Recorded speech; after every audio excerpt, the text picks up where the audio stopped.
Everybody here? Everybody here?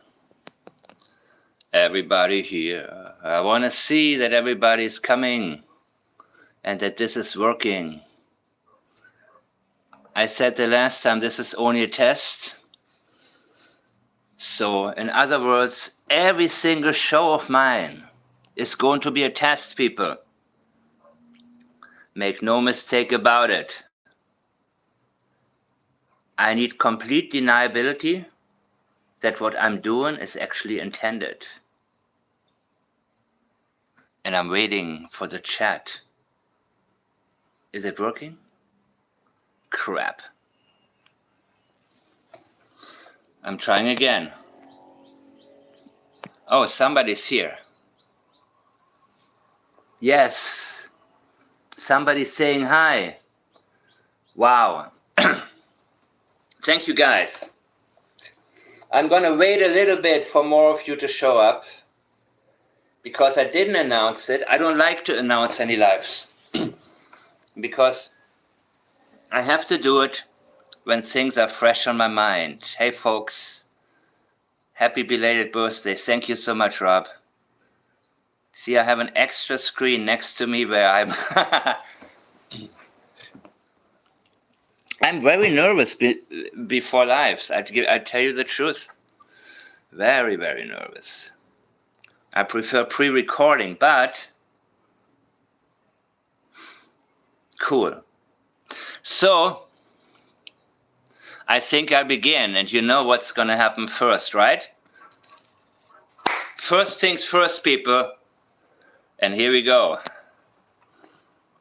You know you love it. Wake up everybody, stop sleeping, they want to charge more, big companies are creeping into our internet's in distress, let's answer the SOS. I'm the internet, you're the internet, we're the internet, now that's the internet. I like the internet, we love the internet, and I can prove it.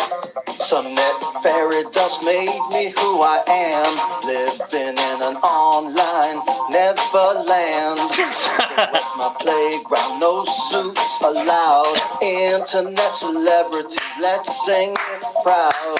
I'm the internet, you're the internet, we're the internet, that's the internet. I like the internet, we love the internet, and I can prove it. I'm the internet, you're the internet, we're the internet, now that's the internet. I like the internet, we love the internet, and I can prove it.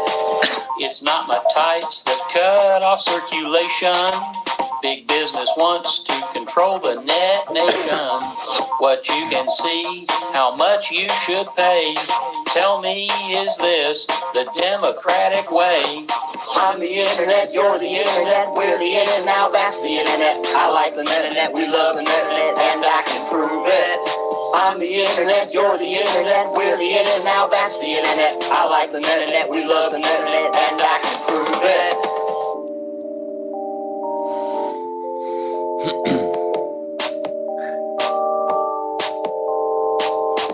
Wake up everybody, stop sleeping, they want to charge more, big companies are creeping into our internet's in distress, let's answer the SOS. Keep it free and keep it open, speak up or our World Wide Web will be broken. I'm the internet, you're the internet, we're the internet, now that's the internet. I like the internet, we love the internet, and I can prove it. I'm the internet, you're the internet, we're the internet, now that's the internet. I like the internet, we love the internet, and I can prove it. I'm the internet, you're the internet, we're the internet, now that's the internet. I like the internet, we love the internet, and I can prove it. I'm the internet, you're the internet, we're the internet, now that's the internet. I like the internet, we love the internet, and I can prove it. And that's it, people. All right, welcome, welcome, welcome. I'm Mike the Man, and I am back. And I saw a couple of things in an article I didn't even recognize before. And let me see. I'm trying to do this without any... What the hell is this? This is apparently from this article about August 23rd, 22. August 22. RCMP scrutiny of missing Nova Scotia children's mother, stepfather suggests no criminal involvement, right? And there's a statement from Daniel Martel. It says, I was so exhausted on the night of May 2nd. Now, mind you, May 2nd is when Jack and Lily Sullivan were reported missing. Can you guys see this? Is it very blurry? Back from outer space, yeah. Oh, Jesus, I hope you guys can see it. He says, I was so exhausted on the night of May 2, I went to bed. I still remember that I sat on the bed. Okay, thank you. Okay, good, thank you. This is what Daniel Martel stated, guys. I was so exhausted on the night of May 2. Now, mind you, that was the day Jack and Lily Sullivan had been reported missing. And so that night, Malaya was still with him. It was May 3rd that she had left. So he states now, I was so exhausted on the night of May 2, I went to bed. I still remember, by the way, that is storytelling right there. I still remember that I sat on the bed. I gave Malaya a hug and everything. Remember, Logan made it a point that she wasn't there that night? What else happened? And everything. What is everything? And then I literally passed out cold because I was so tired from searching all day, and I fell asleep at 9:09, he said. What's wrong with this picture? A lot of things. First of all, Jack was out in the kitchen, I suppose. And here he said, I literally passed out cold. I maintain something happened to Jack first. What exactly, I don't know. But when I talked about the open hand slap, and some of you said, no, you don't get a black eye. Yes, you do. Yes, you can. You can get a black eye from an open hand slap if it's very carelessly. You don't aim for the cheek, but just mindlessly slap this child, and your thumb pad hits the eye. I've looked at this picture of Jack with his black eye again and again and again. I believe it was an open-handed slap, but it was a thumb pad that hit his eye and caused it to blacken. And I believe that he slapped Jack many, many times. And we're going to get into Malaya's statements as well, because she claims there was no physical abuse at all, right? But first things first here. I literally passed out, cold. I do believe that Jack likely passed away due to an action. And I will go into what some of you started to believe based on some idiotic rumor or misinterpretation that's been going around, guys. He feels the need to explain why he passed out literally. And the passing out part is something that sticks to his mind because of something he had observed. I was so tired from searching all day and fell asleep at 9:09. So did he look at the clock and it said 9:09 and that's what he remembered? Why is he so exact about certain times? He is so vague about other things. And why is he saying it took the RCMP 12 minutes to get there when it took them 26 or 27 minutes? What happened 12 minutes before the RCMP got there? Now, I have stated before that I believe that he did not want to be seen when the RCMP gets there. And his mother didn't want to be seen either. She stated she went to her RV. She made sure not to be there. So the reason she repeatedly talks about seeing Malaya holding Meadow on her hip in the driveway was because they made sure that it would be Malaya and Malaya only, as the mother, who would be there and feed the story to the RCMP that Jack and Lily had wandered off. Jack and Lily wandered off. Well, who else lives here? Well, my old mother-in-law, whatever you want to call her, and my boyfriend, my partner, right? My partner, but he's looking for them. So all of a sudden they see Daniel there because he parked a little bit away from them. He was, oh shit, they're here. Oh my God. I looked at the lot. There's a lot of space to park, Daniel, a lot of space. But you avoided them. You didn't want them to see you. But they saw you trying to go into the woods. And I believe he came back by car because he had already gone to the pipeline to look around. But he wanted to make sure not to have his car spotted parking there. That's what I believe, and that's why he returned. And he figured, I'm going to park it at the house, and I'm going to run through the woods. And from there, I'm going to hit the pipeline, and I'll make sure I cover my tracks.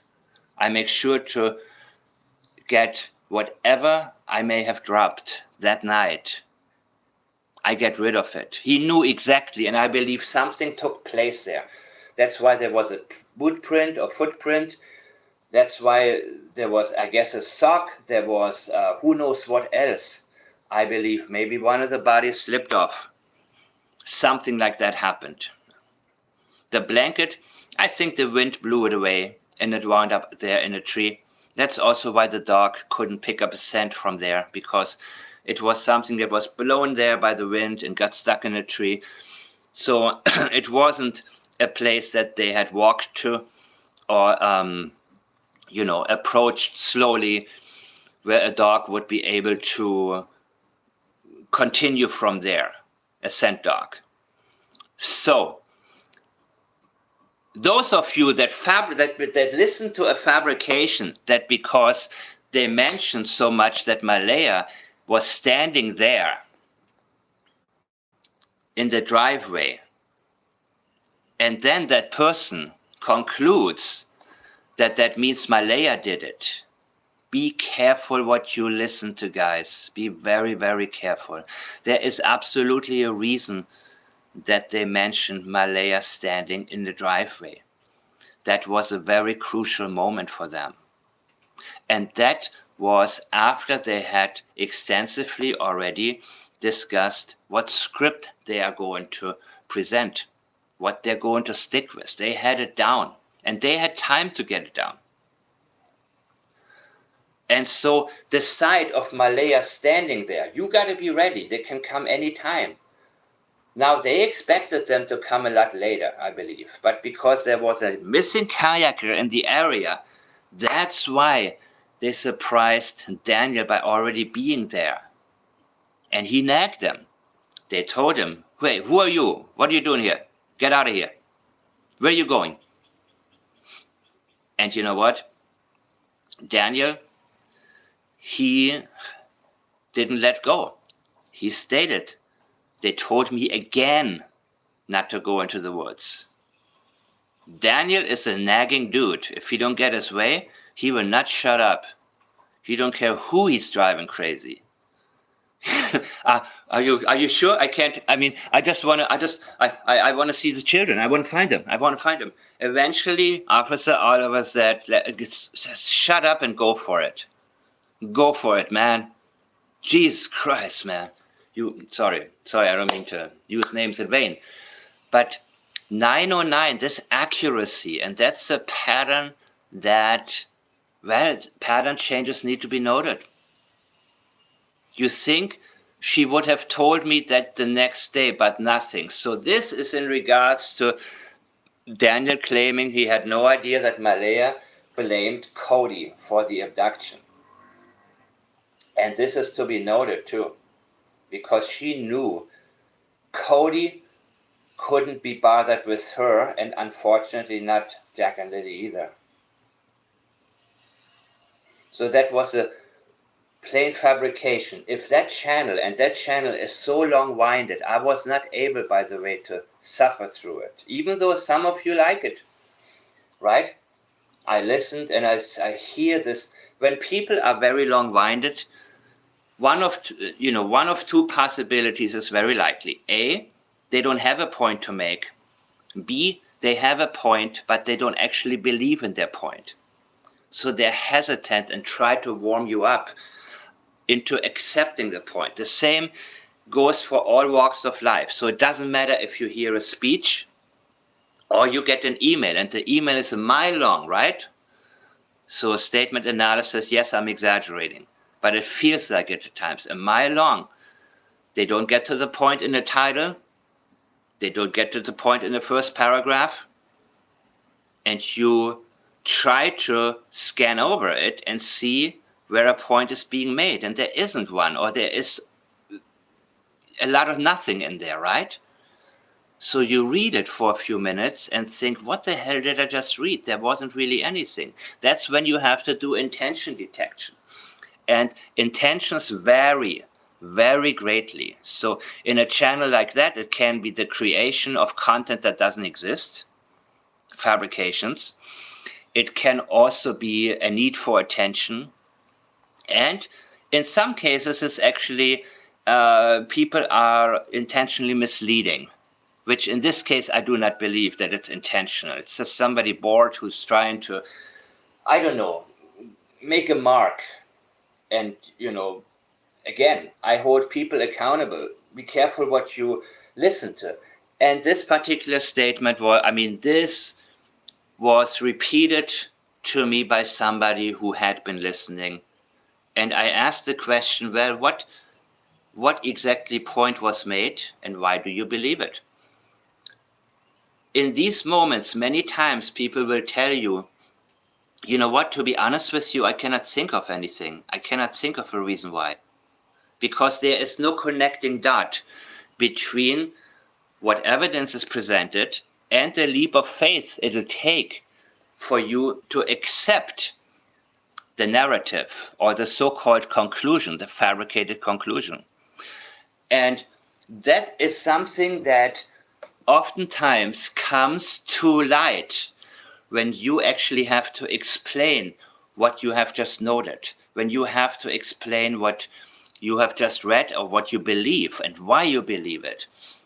And that is why teaching is one of the best ways to actually learn, because it doesn't allow you to skip the steps, except there are, of course, so-called teachers that will just go by the book and just blah, blah, blah. You don't really learn. They don't know how to explain it. And the reason is because there are some some dots that are not connected. They don't actually understand what exactly they are teaching, which is also why they say, those who can do, they teach. And unfortunately, it's very true. So that is why for me, it was such an important thing that I develop a system that actually helps make it as simple as it really is. Statement analysis is often being overcomplicated by the so-called experts, right? Because they want to make it look like there's a huge gap between you and them, which there isn't. So here, I don't like to get into these fabrications, even when I need to address them, and I'm doing this only for one reason, and the only reason is that some of you I have been speaking with in private, I have come to realize that while you are listening to me, your mind is somewhere else.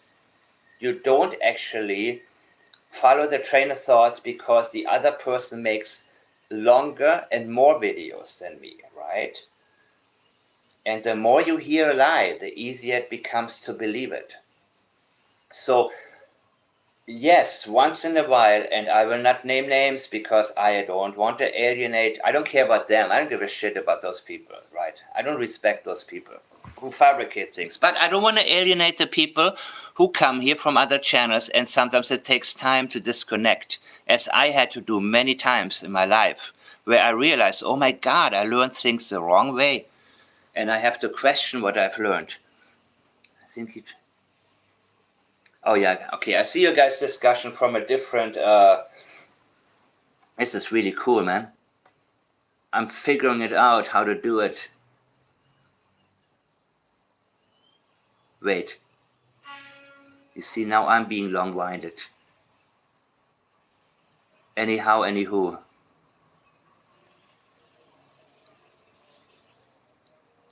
Oh, this is good, good.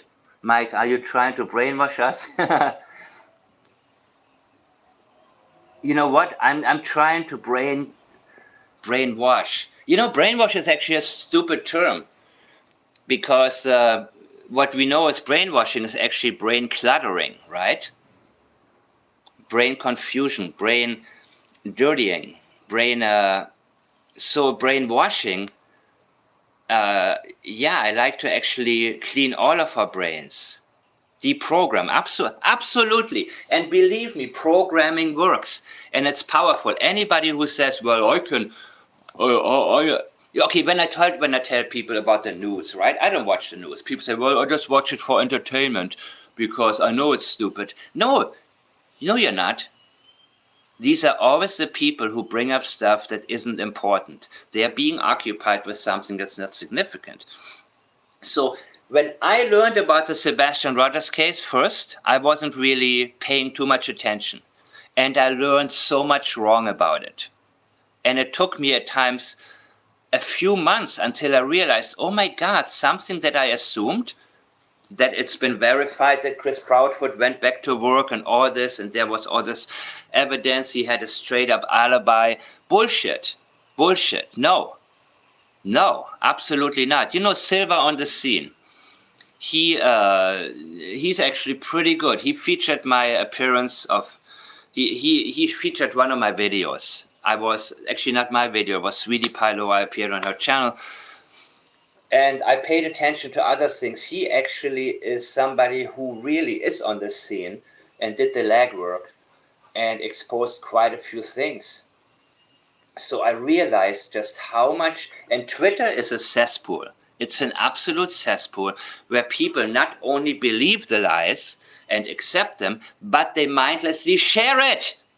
If you are not sure that what you are reading is accurate, and you don't even bother reading it, how the hell do you share an article? Because you like the title? Because you like the picture? Because you think it helps Sebastian? No, it doesn't. It actually misleads people, and it takes the focus away from what we need to look at. So be very careful when, don't let me read your comments here.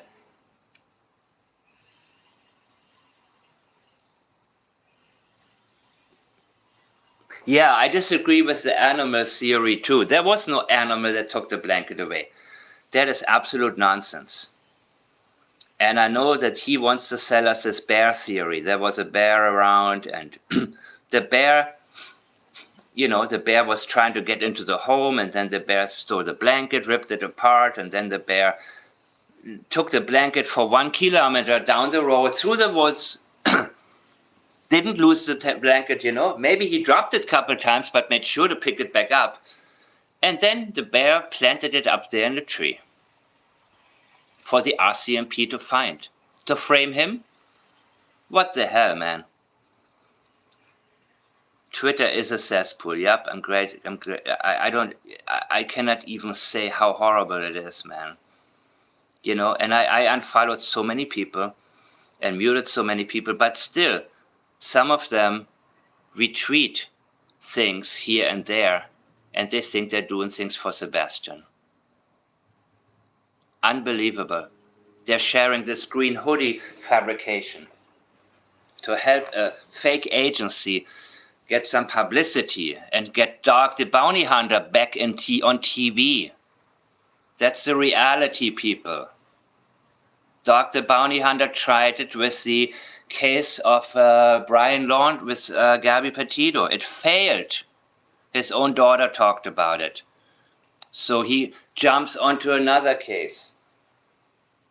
Sebastian Rogers is dead, but they want you to believe he's still alive because that's what gets people activated and busy. That's what sells. The mystery, the fabrication. I understand that Seth Rogers lives on hope. This is easy for me to state because I am not Sebastian's father. Belinda Gray is very smart, and she knew immediately Durwood's story is bullshit. But being the grandmother of Jack and Lily, she still called the reservation and told them, you know what, this is probably complete nonsense. And it's easy for us to understand it's complete nonsense. But the 1 in a billion possibilities that Durwood could not be lying made it impossible for Belinda not to call the reservation. It made it impossible for her to dismiss. And I would have done the same thing if I was in her shoes. And whatever that chief was talking about, accusations of racism, that had nothing to do with racism. It had something to do with somebody fabricating something and her following up on it blindly, as I would have done the same thing. I would not wait for an analysis. I would say, you know, I don't care. I don't freaking care, right? Where was I? I'm reading your comments too, guys. Wow, this is actually good. There were a couple other things that I want to get to. Well, this part is not that interesting. Cody said he had not seen the kids yet. And this, again, I don't even want to go in there. But, you know, I looked at... here's what I saw. And I don't know what to think of it. Somebody posted this on Facebook in one of those groups. And it wasn't Daniel. The guy calls himself Daniel Joseph. And I guess it was a sarcastic kind of post. He says, fishing looks good here in the Trenton Connector Road across from the power plant at the outflow of the East River. Does anyone know any other good fishing locations in the area? So then he posted a 6-year-old picture of Daniel. There's a power plant. So I figured just for the heck of it, I will check Trenton Connector Road, right? So, or just like Janie would say, so this would be where it is, right? I'm not sure about the location, guys. But the Trenton Connector Road is here, if the guy is accurate. I'm not sure about it. You would have a 22-minute ride. 22 minutes. By car. Right? Somewhere up here. Of course, that's not the only place where Daniel went fishing, guys. But if you may remember, he was asked about his favorite fishing spots. Many of you have brought up fishing very wisely and talked about your own experiences fishing. And he said, LOL. You know, he's having fun with it now, LOL. I'm not going to tell you where I go fishing. I don't know, is that like a fisherman's secret kind of thing where they don't want to tell each other where they go? You know, I don't know, but it can also mean that he realizes he shouldn't give away certain things, right? Certain pieces of information. So, Google Earth. I've spent a little bit of time on Google Earth. And as you can see, I'm a little bit prepared for a change. Right? Everybody? Okay, here's Google Earth. And I still don't know exactly where the old road is. But the pipeline is here. And didn't I read that the old road leads to the old something road that leads to the pipeline? Isn't it something like that? Something like that, right, guys? Hey, Charles, and hey, Belinda. Nice to have you.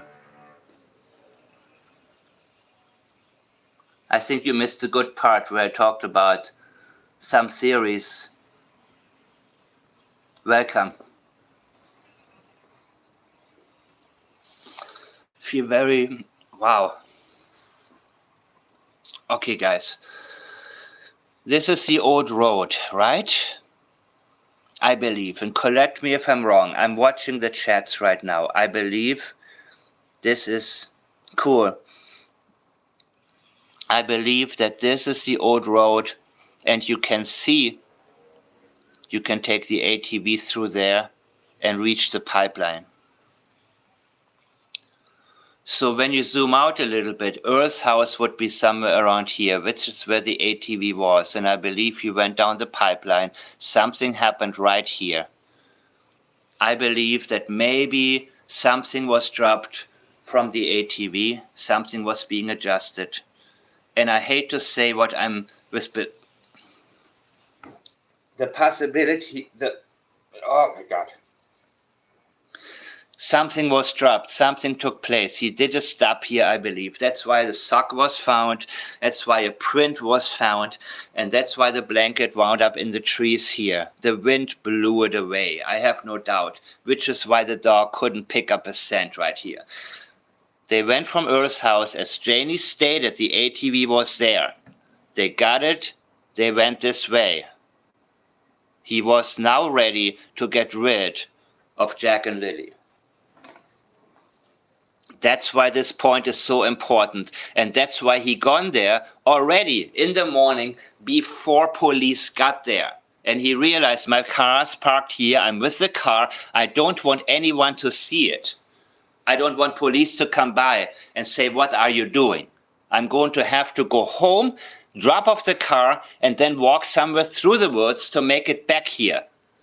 And I have to be ahead of the drones and the helicopters. That's why he stated that. He had to make sure he wasn't going to be seen. And somehow his friends found out where to so-called help him looking for Jack and Lily. They were removing evidence. I don't know if it's ATV tracks, whatever it is, looking on the ground for anything that they could find that could indicate Jack and Lily had been there and he had been there. And what other boot print was found? One that didn't belong to a child. Was it his boot print? We don't know this, and that's the biggest problem. And I don't believe the RCMP has any desire to let us know. And I believe that's why they feel threatened by Belinda filing for guardianship. Because she will be able to put them on the spot and get some more answers, right? That's why they're playing their dirty game. And mentioned somebody who was a suspect initially and had been long cleared. And then they bring up this fake witness. By the way, I looked into Natasha, into any connections, and you know who I'm talking to. You know that I did, and you know that I don't see anything specific. I'm reading the comments. Okay.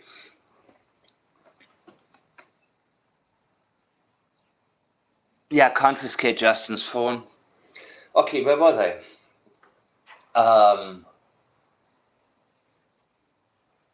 Geez, I lost my train of thought completely, guys. I can't be looking at... Okay, yes, Natasha, I have not seen... I don't know if she worked with Janie or not, and I agree with you that it's not really important. She may just be somebody who saw something, thought she saw... By the way, why didn't they show... Didn't they show the Natasha a picture of Jack and Lily and say, does this look like them? What did she answer? There's so much missing here. It's almost like they're building on Durwood's story, on Durwood's fabrication. They want to mislead people. That's what it is. They want to take the wind out of her sails. So when it comes down to demanding answers, they will say, well, I think it was a warning shot, basically, to mention him as a suspect. I think it was a warning shot. It was like, really? Okay. Let's mention two insignificant things they mentioned. They mentioned that Malaya accused Cody, which was absolute nonsense, and Natasha's so-called sighting. They're building on fabrications to mislead people. And unfortunately, that Durwood thing worked. And that is why until a couple of weeks ago, I didn't even mention him by name, because I wanted to make sure that people don't get sidetracked. Don't spend a second on it, because I realized that so many people who paid attention to it started messaging me more and more and say, Mike, have you watched this? What about this? Are you sure there's nothing to it? The more you hear a lie, the more likely you are to believe it. Protect your brain and protect your mind, people. I think this is the only thing that made sense. And I have not been active. I don't actively look for evidence or for a scenario or a theory. I don't. I let these things come to me when they come to me, because otherwise, like with this one person who I said earlier fabricates, in my opinion, that Malaya did it, nonsense, is because she couldn't connect the dots, so she took a leap of faith to come up with something that I believe makes no sense. Every indicator was there. According to Logan's own statements, Daniel had to prove himself again and again. It was Daniel who was a physical abuser. Yes, he doesn't believe he's 100% responsible, but he is also telling us why. Because Malaya didn't do her job as a parent. He had to go overboard.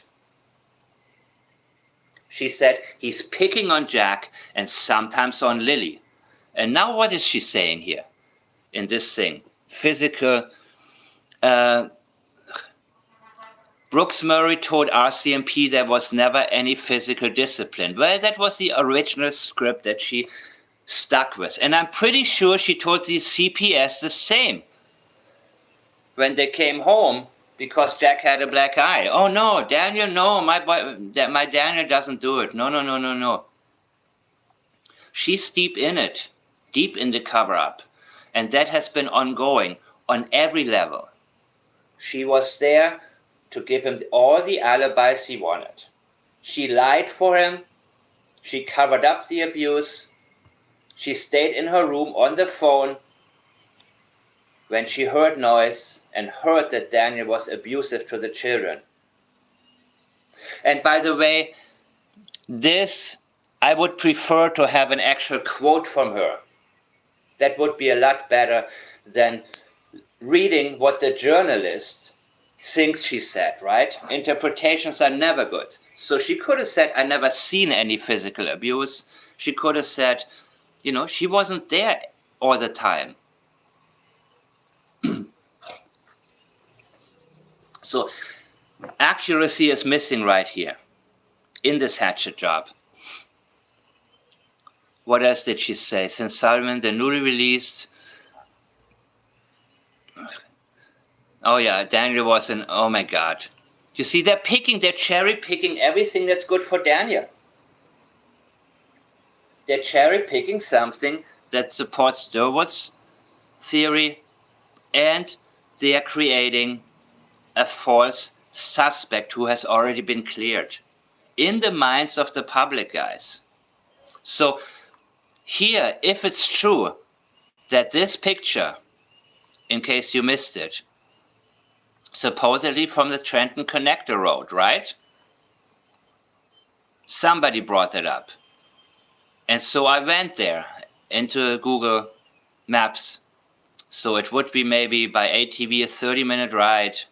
And by the way, when it comes to gas, you know, 110 or between 110 and 200 kilometer an ATV can go without having to get more gas. And I've been out in the boonies before. People tend to have huge gas tanks there, just in case, you know, they don't want to be stuck. So he could have easily made it up there with the ATV, which I believe he did, somewhere around this area. He talked about the international sea, which would be out there. I can also show you guys on Google Earth. So I believe this is the old road, and correct me if I'm wrong, but this is the old road right here. I believe he went down the pipeline right here, people, to McLeod Road. McLeod. Right? McLeod. I can say it now. So, and here is the middle river of Pictou.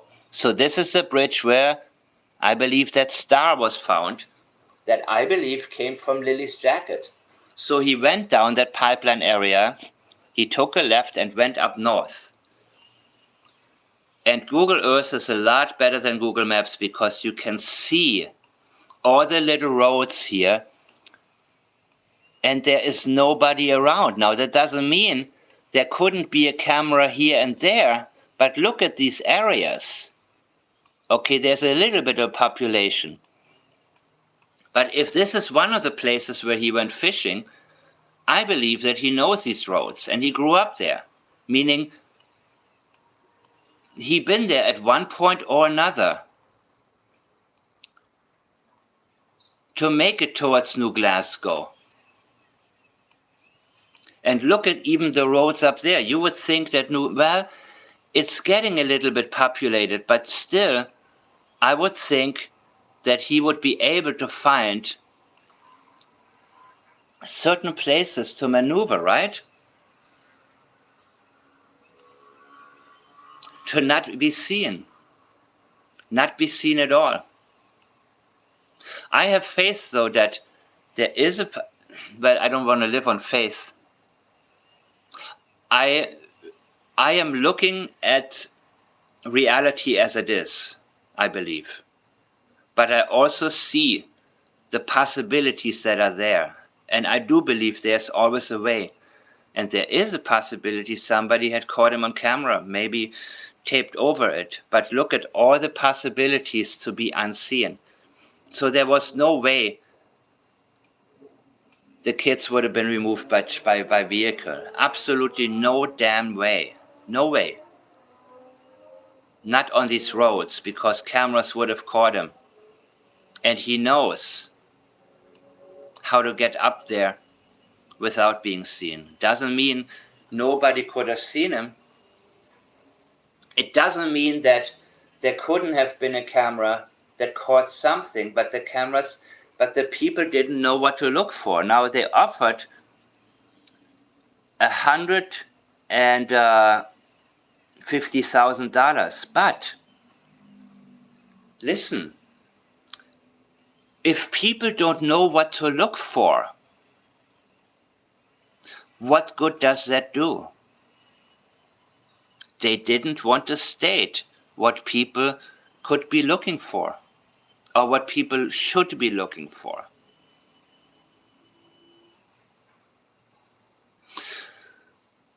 This is really, this is where I'm at. Where would they look for evidence? Yes, I believe that the tide,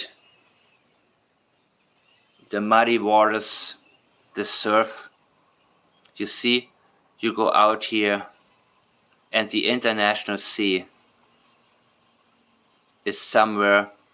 This is the international sea.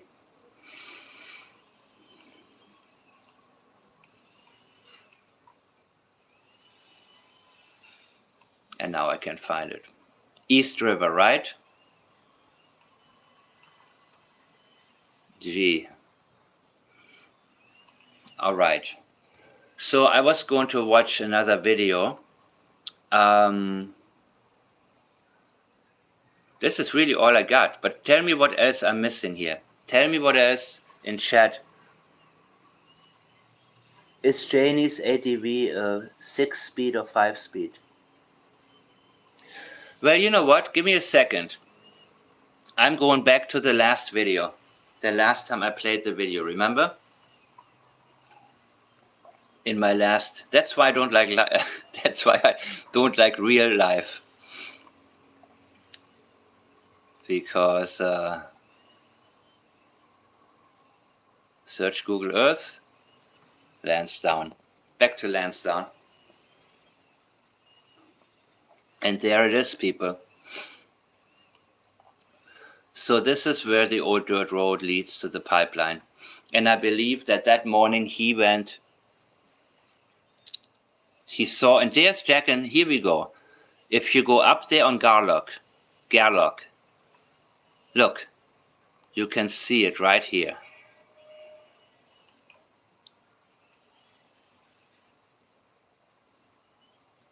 Give me a second, right here. I think we all know by now what this is. See, this is the place where Jack and Lily lived. And strangely enough, Belinda went by there many times, several times, to go to New Glasgow. You see, there's not a lot of traffic there, but what a strange synchronicity that Belinda went by there and saw the place and probably thought, what a shithole, out of, in the middle of nowhere, and had no idea that Jack and Lily were there at the time. Had no idea. Going to the coast is too far of a trip for an 80. You think so?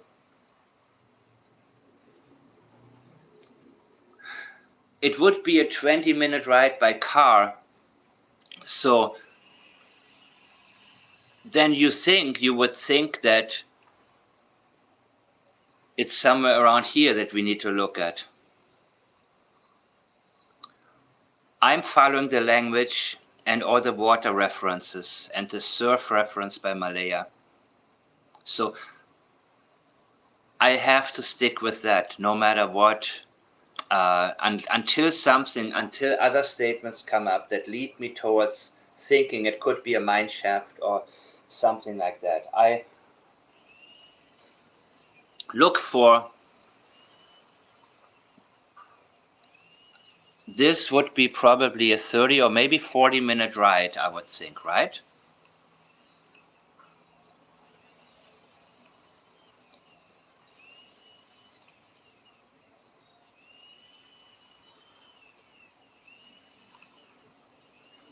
By car, 22 minutes, 30 kilometers.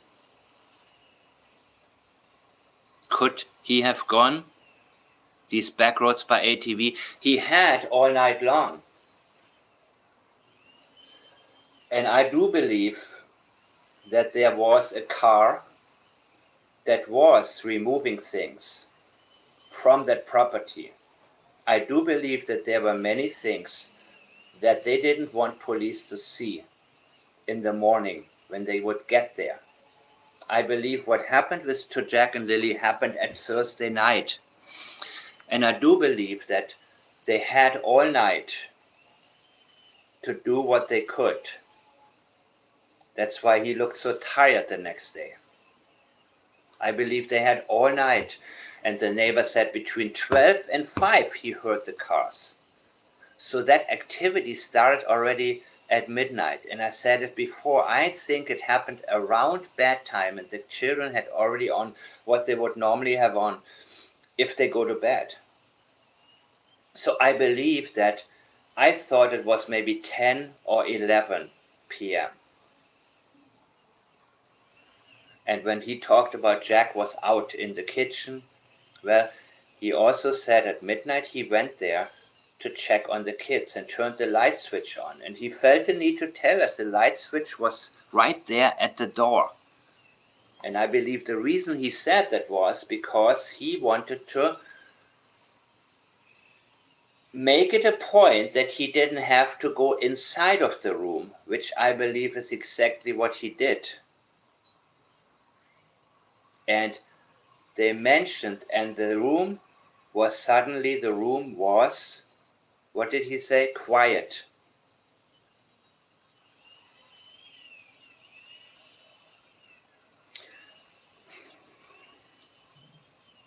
And it's really difficult for me to state some of the things now that I believe happened there, especially with Belinda being here. But I know she lives in reality, and I believe when somebody makes it a point that it was quiet, suddenly everything was quiet, suddenly the room was quiet, it is often a reference to death. Very often. So him letting us know he didn't have to go inside of the room is exactly what points towards him having been in there. He also stated, and of course he stated that in relation to Monday morning. He tried, not Monday, sorry, Friday morning. He tried to tell us that Malaya was in shock to see that Mom is home. What did he mean by home? Not the property, but the trailer. But I believe that experiential memory came from the night before. Something happened to Jack. Lily was screaming. The dog woke up. He did something to Lily. And Malaya sat there as always playing on her phone and allowed it to happen. That's what I believe happened.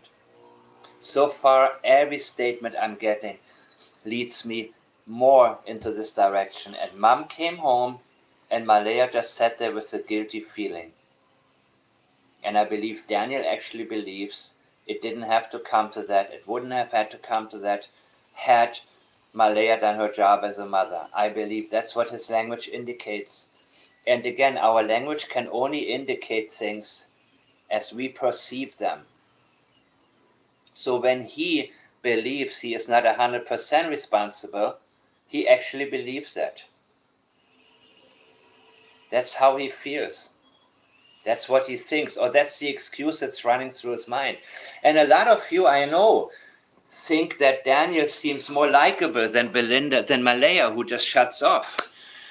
And especially Janie is the least likable. So it's easier to think that, well, Janie is we saw the hatred in her. We heard it and we felt it from her. So it's easier to believe that Janie would be the kind of person who did something. But I do believe it was Daniel, guys. I believe it was a combination of there was already abuse. He was already abusive towards the children. He gets cut off welfare. Cody no longer sends child support because he lost his job. Patty off and on, from what I was told. Sometimes Patty gave the money, sometimes she didn't. Sometimes she said, "What the hell are you doing? You already ripped me off for $8,000, and you just got your welfare check and you're already 2 days later, you're back at my door." No, they were desperate. And Mom, they came home that Wednesday at 10 p.m., guys, 10 p.m. And of course, Janie was right there. "Oh, you're coming back late, are you? Where the hell were you?" What I mean? The micromanager who knew exactly every single thing that happened on this property. She knew everything. She knew everything that happened in the trailer. She knew everything that went on anywhere. She knew how many kilograms the trash weighed. That was her life, the hermit, the self-declared hermit, who didn't want to lose Daniel, by the way, which is why she backed off of Malaya. She talked bad about Jack and Lily, but she was careful with Malaya. Why? Because she knew if Malaya leaves, Daniel is out of there. She calls herself a hermit, but she loves to be in control of other people. And losing that would leave her and her dog, whom she already had driven insane. The poor dog, his hair is not falling out because of Jack and Lily. The hair is falling out because the poor dog, who would have loved to play in the yard with Jack and Lily, was stuck with a crazy woman whose voice, and dogs are very sensitive. Their ears are very, very sensitive. What do you think that voice is doing to a dog? And you cannot tell me she didn't talk to this dog. She even referenced talking. My dog didn't say anything. Or what was it? I forgot the exact words, but she talked about the dog like a human being. I'm pretty sure she talked to him and yelled at him, and the dog was like, he saw Jack and Lily outside and heard them, and he wanted to play. He wanted to be a dog. I'm reading the comments, guys. That's why I'm stopping sometimes.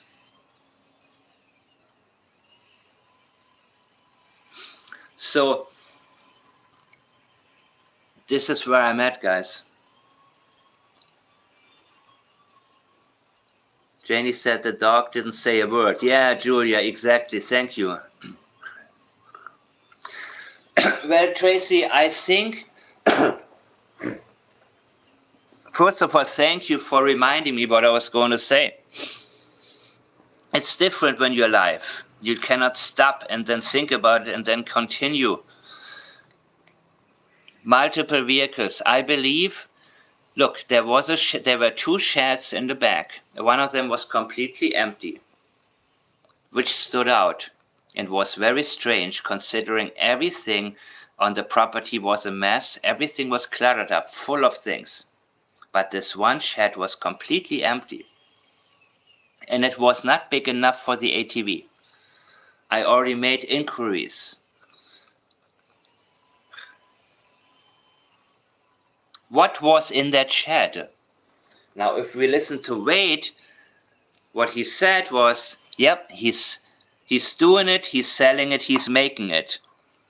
Of course, Malaya said no, he wasn't making it, but I don't know. You see, this is what Wade thinks.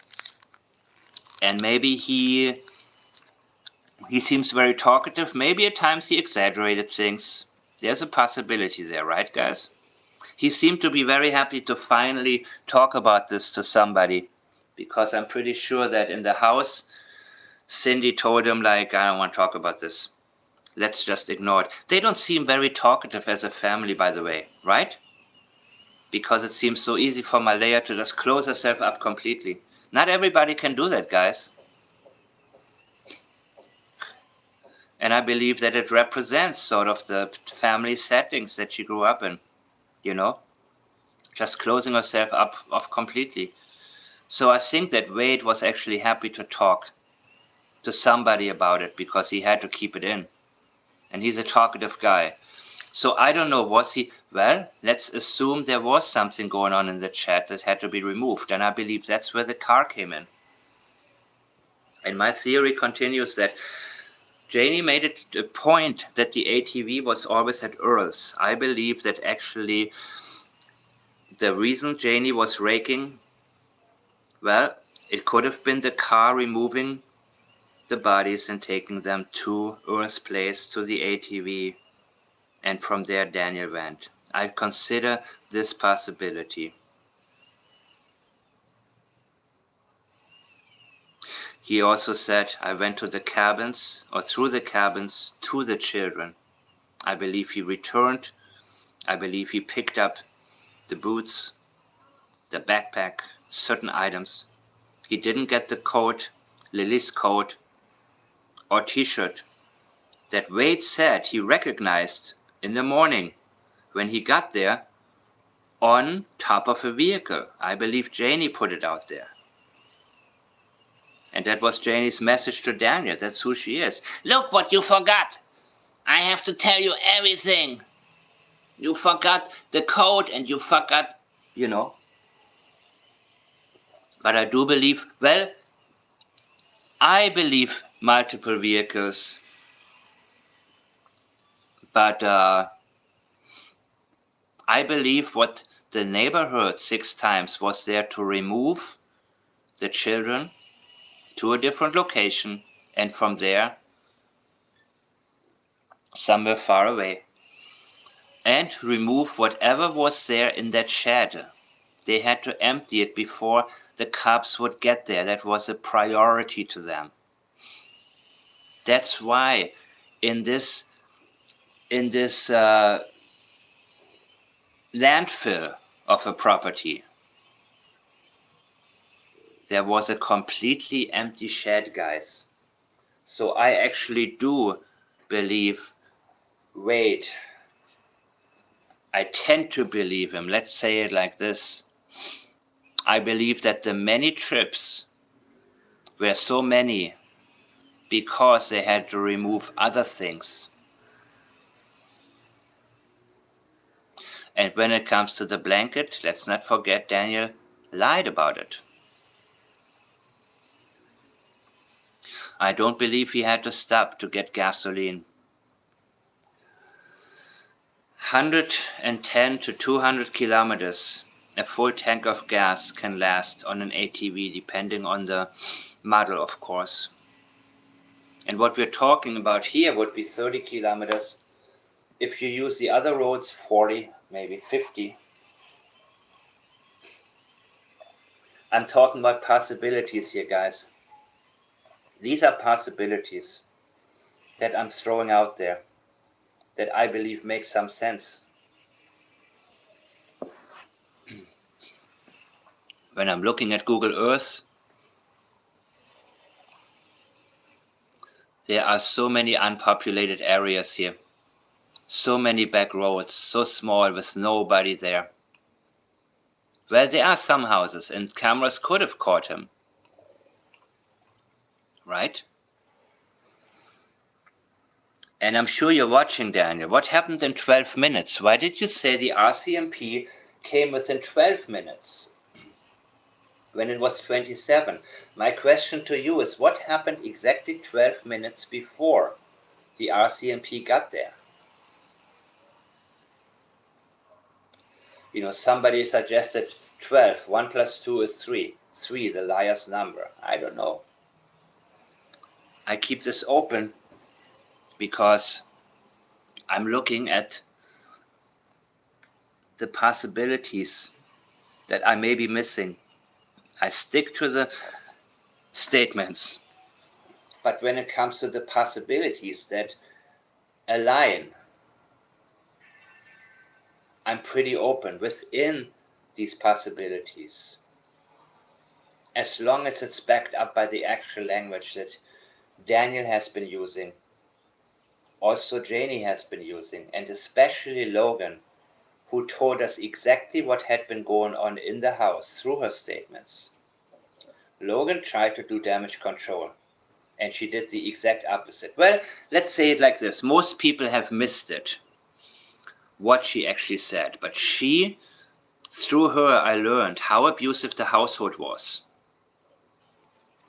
And of course, Malaya, what does she say? She's trying to downplay everything she did from the very beginning. She was very scripted. This is the article if you want to look at it. RCMP scrutiny of missing Nova Scotia children's mother, stepfather suggests no criminal involvement. Yeah, right. Stupid. I guess this is the same thing I already watched, right? Is this oh, that's CBC. Yeah, I watched this. I got all the screenshots from Daniel there, from this one. The redacted words which were released.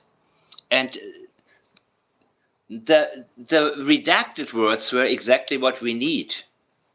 That's where the truth lies. Everything that wasn't redacted is a lie. That should be redacted. It should be in reverse. You saw that paper, right? He held it up, one of the reporters. Most of it was redacted. More than half was blackened out. There's a reason that they picked what they picked, guys. And unfortunately, when you are working in the media, this is effective. Don't think for a minute that because of how much you have learned, that you can assume that the general population understands and gets it. The RCMP, I believe. I have talked about Paul Palango. I have mentioned him in my videos. I have shown you guys a little bit of what he has stated. I believe that this is not new territory for them.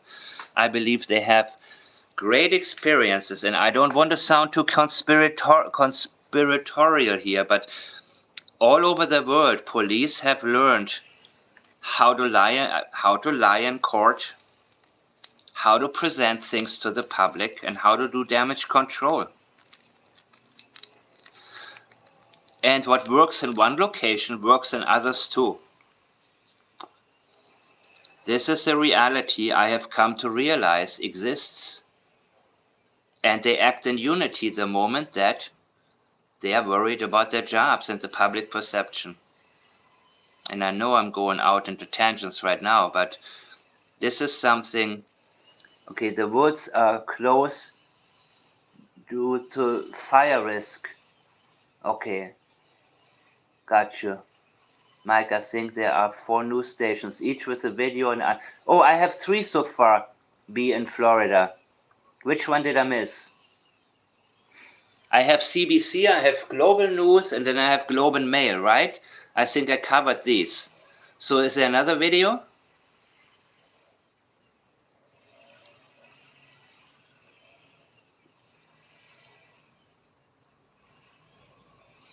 There might be another video. By the way, guys, oh yeah, I wanted to mention, okay, iamfiretown@gmail.com is my email. But all of you, I prefer actually to use Messenger. Now, when I'm at home, I type very fast on my keyboard, right? Like I had a typewriter when I was 5 years old. So, but on my phone, I am so slow. And half of the time, I'm like somewhere in traffic and I'm starting to type and at the red light, and then I'm putting it back down and forget about it. So I respond I'm very bad with responding. But it's different when I have Facebook. Facebook Messenger is where I can obviously voice messages and ask questions. I prefer Facebook actually. Facebook I don't like, but I like the Facebook Messenger. You know, first of all, because everybody has Facebook, so you can just log in. And by the way, you don't have to have Facebook on your phone. You can just have Messenger on your phone without Facebook.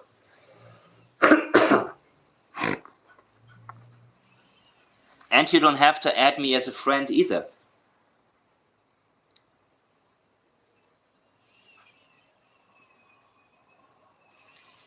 Mail online, no. You don't have to add me as a friend. You can just message me. And every day I check my folder, my other folder, right? New message requests. I check it every single day. Because ever since I started this, I've been getting so many. Yes, Mike the Man, same spelling, 2N. DAMMANN, Mike the Man. And you're going to see the same profile picture there. Hi, Krista, welcome. You missed it. Not yet. I'm still here. It's Mike the Man, 2M, 2N, and it's got the same profile picture like mine. Yeah, I don't think somebody's imitating me on Facebook yet. Years ago somebody did, but not in a while. I know somebody did recently on YouTube, commenting as me on other channels. You can always click on my, if you see, I rarely comment on other people's channels, but if you see somebody you think maybe me, click on it and make sure that, you know how many, that same amount of followers and same amount of everything, right? So they can copy you all they want, but if they have 25 followers, you know it ain't me, you know? So, where was I? Yes, send me a message. Just say to me, hi, I am, my YouTube name, you know me as such and such. And again, don't even need to do friend requests. Of course I accept you guys' friend requests, but it's not even the messenger is the important thing. Don't get sidetracked with Facebook, you know? Because if you think that YouTube, or if you, Twitter is the worst in my opinion, but Facebook is also, you gotta know who to follow, you gotta know what to pay attention to, otherwise it's just, and don't ever get into arguments, guys. As an analyst, you don't get into arguments. You don't do that. You state the truth, not your truth, the truth. And if you don't know the truth, you don't say it. Am I on Messenger now? No, I'm actually not, Krista, if you're talking to me. Unfortunately, now that while I'm making this video, okay, I can bring my phone down. I can put my phone down because I don't want to show, anything personal communication, right? Of course, I can move and show the chat that I'm looking at here. Okay, this is my other. I'm moving really fast. I can do that, I guess. I can check Messenger. If you guys send me something, I can check it right now. But let me know. The Plaids cover picture. Yes! Change, man, exactly. My Facebook, I changed my cover to Plaids. And by the way, yes. How she feels through her dog. She's the one who, yes. Brandy, you are so right. Janie says how she feels through her dog. She is projecting on the dog how she feels. She's the one with anxiety and didn't like the kids, in my opinion, not her dog. Up so 100% lutely. That's exactly what it is. You are so 100% right. Projection, yeah. Wow. Be in Florida, thank you. Well, the thing, oh my God, how do you project on a dog, man? That woman is a mess. To say it in the kindest way I possibly can. Well, my dog thinks that Lily's scream. You know what I mean? My dog didn't say anything. My dog didn't talk about it. My dog this, my dog that. And chickens, I don't know if the chickens, I mean, you have to have a really nutty mind to project on chicken. You do. Yeah, the chickens had anxiety too, probably, exactly. If you ask Janie, did your chickens, how did your chickens like Jack? And they, oh my God, every time they see Jack, they got anxiety, and I saw all the feathers, and yeah, I'm pretty sure she would not be able to shut up, man. That's why she always said, well, I have to go in a minute, and then she wouldn't. You know what I mean? And that's when somebody says it, it's very preemptive. Daniel said in our chat too, because he saw Kim's message about the ATV that night. The same time he first replied. That's around almost the same second Kim's message appeared. And the next one was, well, I'm about to go to sleep. That's like, uh-oh, I'm in the wrong chat here, man. There's no fluffing around. You know what I mean? And then, of course, thank goodness the moderators are so great that when somebody, says something that I don't believe in bashing, by the way. Bashing is not, or attacking.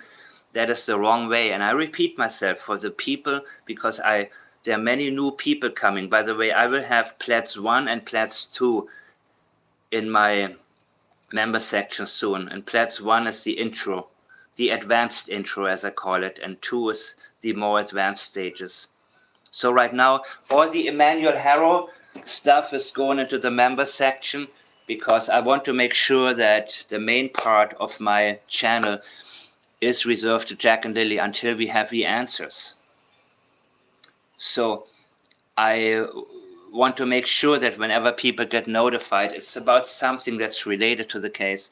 And sometimes it is me presenting news, but other times it's also when I realize that some people are being, in my opinion, led down the wrong road by a different channel.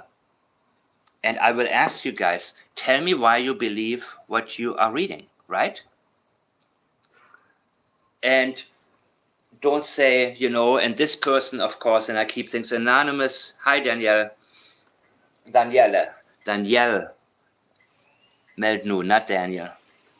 Daniel's watching, but he's not talking. You don't want to talk right now.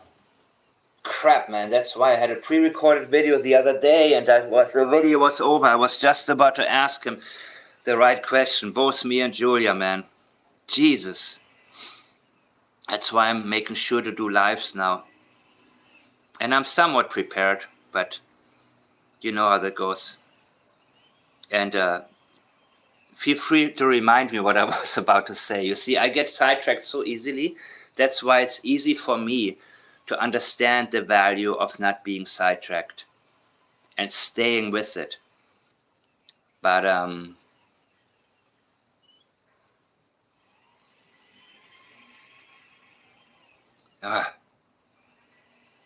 Danny boy. Okay, yeah. Okay. About Janie, right? Janie, absolutely. Yeah. I believe she was a catalyst.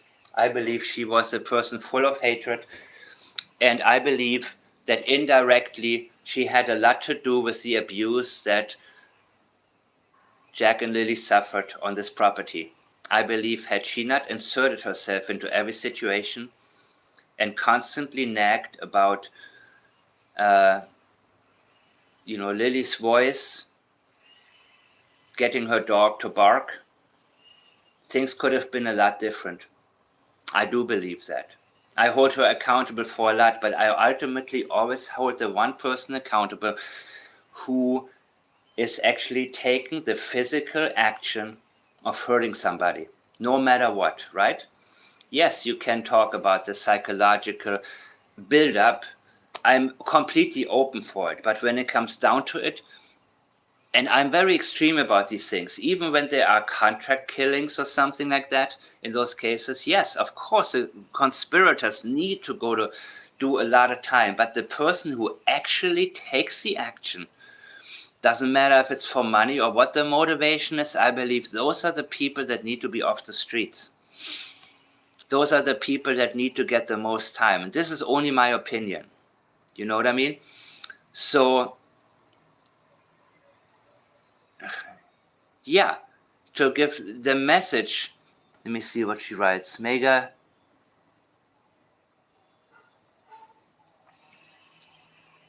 Yeah, beyond passive. Have you seen? Oh, yes, B. I saw. Wow, Sharon, thank you so much. Yes, I have seen Malaya's YouTube channel. It's so extremely boring and so slow and so, I look at this makeup. Oh, wow. It's like, what the hell? According to Janie, Janie pointed this out too, and she said, well, the way you see Malaya on that YouTube channel, that is how she is now. I believe you. I believe it. I absolutely do believe it. But Malaya also said that Janie, whenever she came by, she was talking about her health problems. That's all she was talking about. Right? Feel sorry for me. That was her general mode. Either she was being critical, she complained, or she talked about her own problems. Do you know people in your life? Have you ever met people like that? After you talk to them, you feel like you weigh 100 pounds more, and your head is hurting, and you suddenly forgot, and then you meet somebody cool, and your mind is just, your reaction time changes and everything. It's an energy thing. You can, when I talk about energies, I mean everything kind of that impacts us that we don't necessarily know how to put into words, and don't have to either, just accept for it. Yeah, exactly. I just call it energy. I believe in synchronicity. Synchronicity is something also, it's all connected somehow. And those are the interesting parts in my life.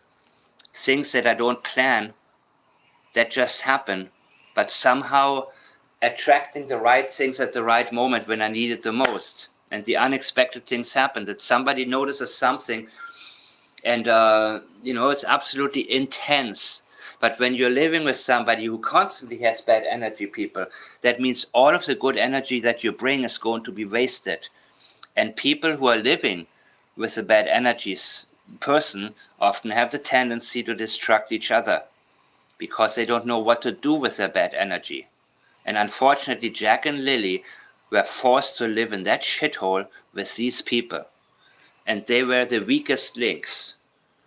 They received all the bad energy. All of it. Every single bit of it. They were kids being blamed for the dog barking. The dog barked because the dog would have loved to go outside with them and play around and run around. And the dog should have done that. You know, I think everybody would have been very happy about that. But Janie, no.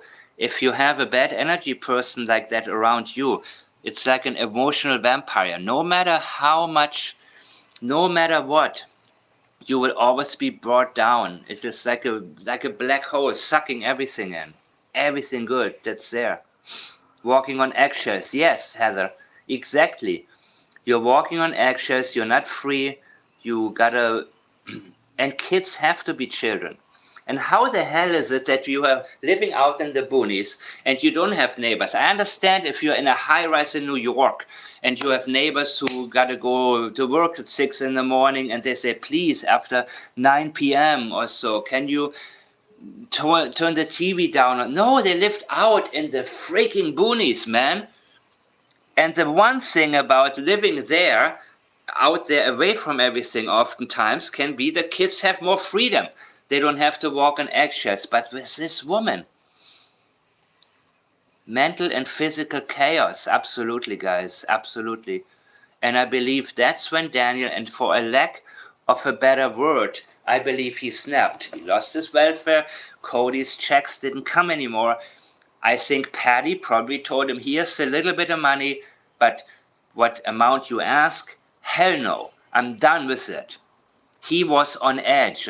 And there was also a statement, I forgot now what it was exactly, but it was where Janie talked about them coming at 10 p.m. that night on Wednesday, guys. There's one specific statement which indicates to me that one of the kids made noise or something, set the dog off. And I believe that's when Lily received her black eye, potentially. And I believe then the next day the kids were home. And I believe they were home because of the black eye. He didn't want the kids to go to school because he realized CPS will be right back. And he was lucky to get away with it.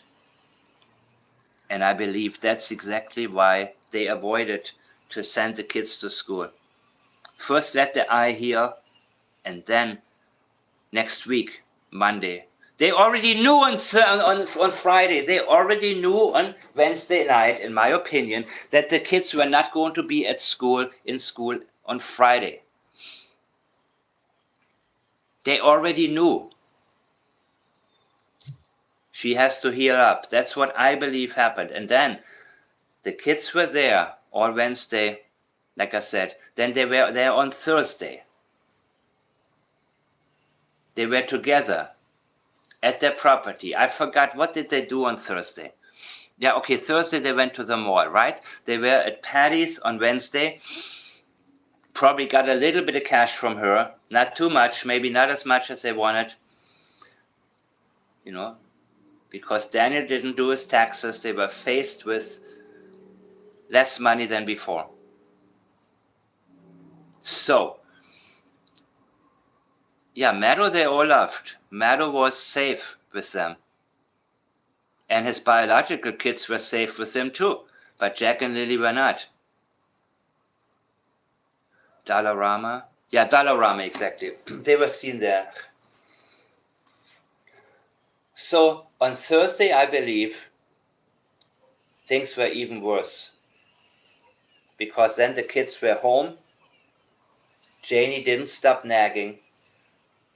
I don't have no peace. Is she talking again? My dog has... Look at my dog. Look. He got... you know. And Daniel was already... he was an a user of substances. And they cost money. So I believe that the future of having no cash to support his hobby was one of the biggest I've never been addicted to anything except cigarettes. But from what I understand is that I actually don't really want to call it an addiction. It's just a escapism. That's what I call it. Escapism, which I try not to do. But I hate anything that's putting things into the box, like addiction. It sounds so medical, so victim-like. No. It's not that.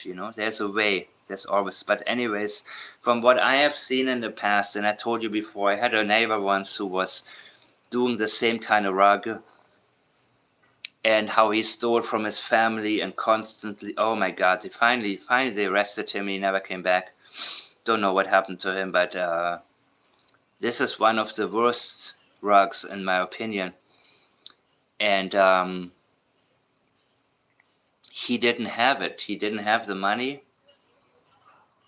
I believe his priority was, now I can't even exercise my so-called escapism. From his point of view, right? His unconscious, subconscious point of view, something like that. But I believe that was a huge thing, because that was his go-to thing. Whenever he didn't feel good, he did a lion, allegedly, and he was all right for a bit, but then I don't know. I don't have too much experience with that, but from what I understand, let's leave it like that. And Janie didn't stop nagging about Jack and Lily. And that's why I believe at night something happened where there was noise. The dog went off maybe. It was bedtime, but they didn't want to go to bed maybe. Or they still were doing things. Jack was out in the kitchen. Did Jack go into the kitchen? Was there a problem with the pull-up? He kept mentioning the pull-up, right?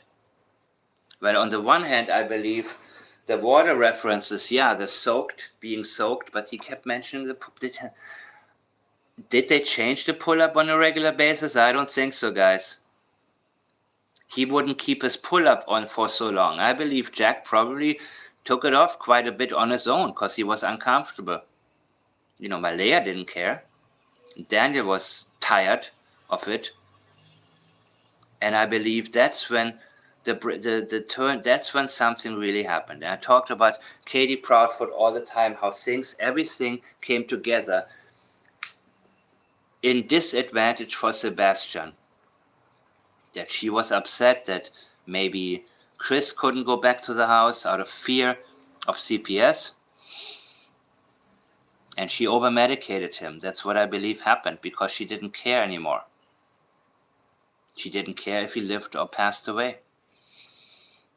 And it was just all of the negative feelings came together. And that was not about Jack and Lily at all. They made it about Jack and Lily. It was about Daniel and his life. And the results of his chaotic mind all coming together to where huge problems arose. And at the wrong moment, and then Janie added to it, complaining,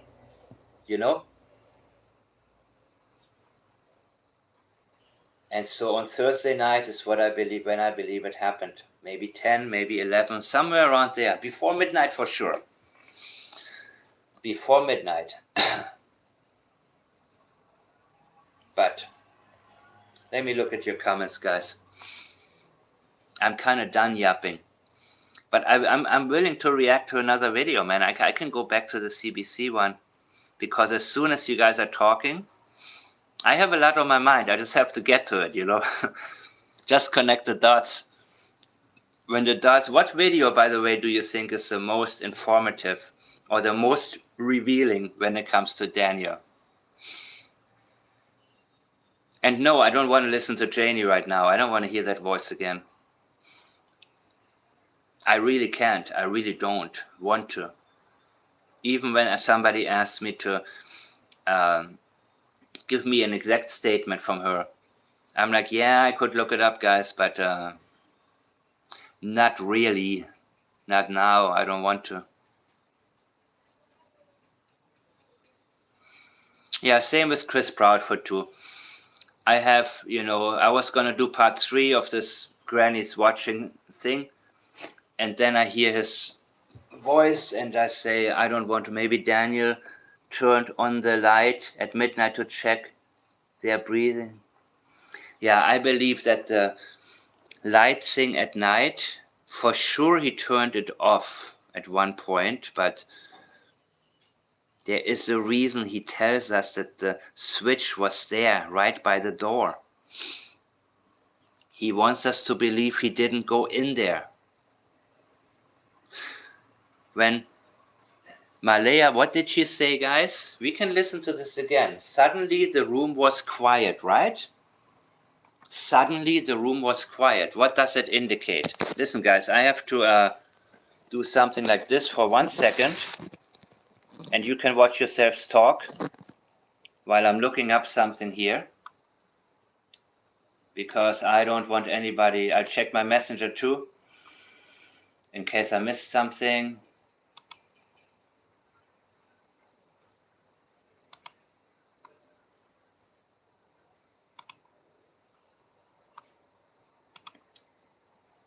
Yep. I gotta look for Malaya's interview.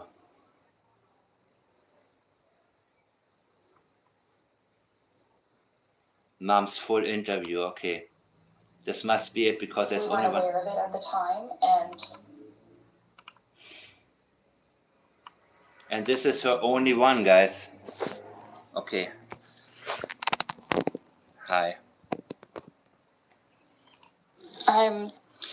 Let me read your comments still. I dig it, man. I put all this. Hi, Black Opalia. Opal. Black Opal. I really think that Daniel flicking on the light at midnight was to scare the children for not already being. Yeah, there's a possibility that then something happened that caused the 6 vehicle trips from Monday or midnight to 5 a.m. Yeah, you see what I love about you guys' thoughts is that no, don't worry about being late. There's no such thing as being late. And you know, I don't like to announce. I like to, whenever something's on my mind, I go on camera. That's it. Okay, what was a comment from B in Florida? Sorry, Heather. Can you repeat the comment, or if I don't find it, can you please paste it here again? There is zero evidence that Sebastian made it back to the house. Is that the one?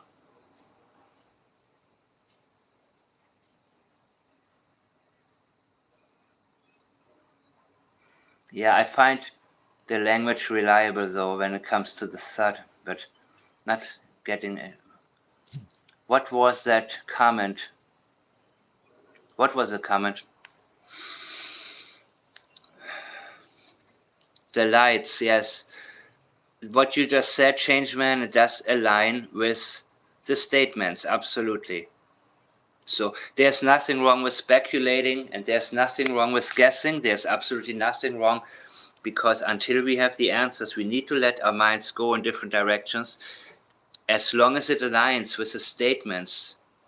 And you can analyze it on your own. And I always say that no matter who does an analysis, until it is valid in your own mind and you understand it and you relate to it and embrace it, take nobody's word for it.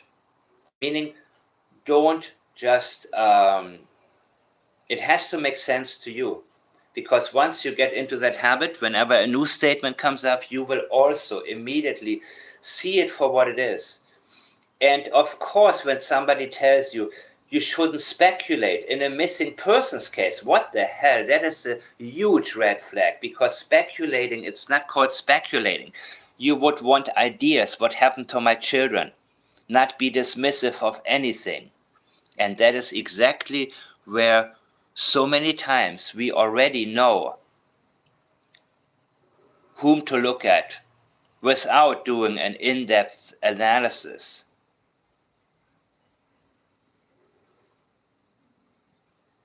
Oh, yeah. There's a video. He said he covered 20 to 30 acres or hectares before RCMP arrived. Julia, you told me about that before, right? If you see it, can you just send it to me in Messenger? I would love to look at this right now. Oh, it's in print, not on video? Okay.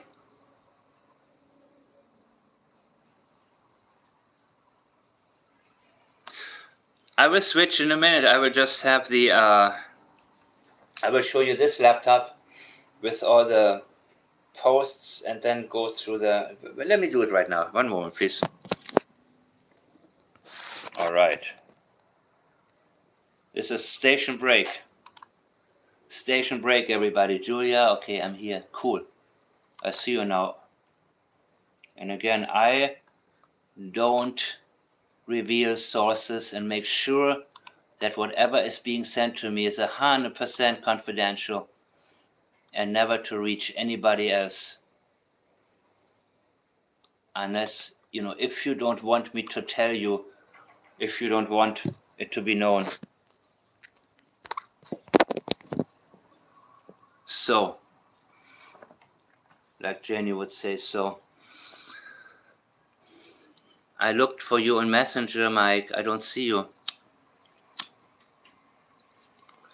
You see my profile? It got the plaits as a cover and my profile picture, the same one I have here in black and white. Okay, Julia, one moment. Oh, this is so unprofessional. I should be ashamed. Okay.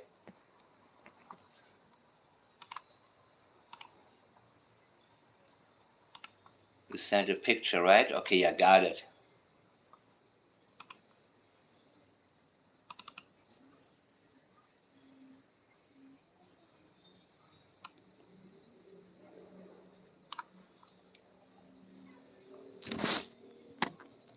Tomorrow will be more professional.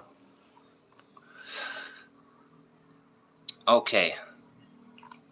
So.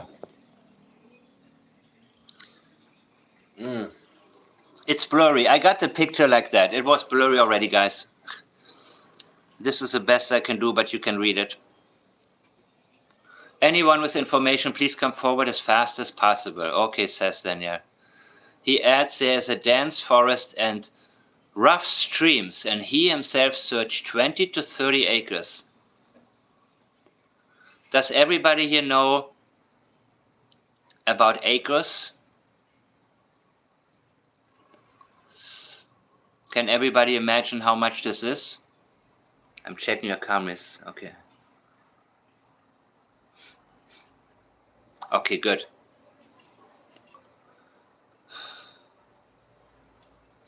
I did all around the house in the four-wheeler. All around the house in the four-wheeler. And of course you were not driving. Let me guess, you were not driving at all, right? You were sitting in the front uncomfortably or behind Justin and said, hey, Justin, I cannot drive the four-wheeler. Can you drive me around the house? And when was Justin there? Do we know that? What time did Justin get there?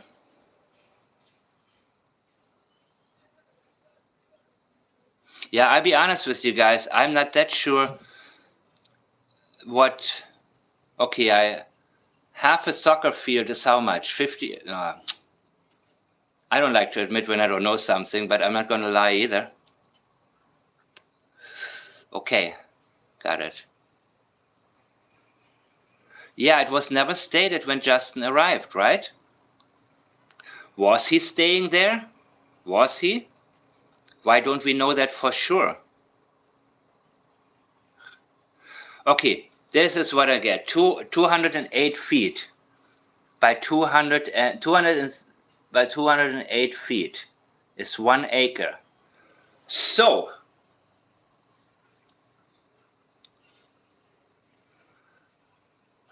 now let's see the metric system because not everybody has, okay.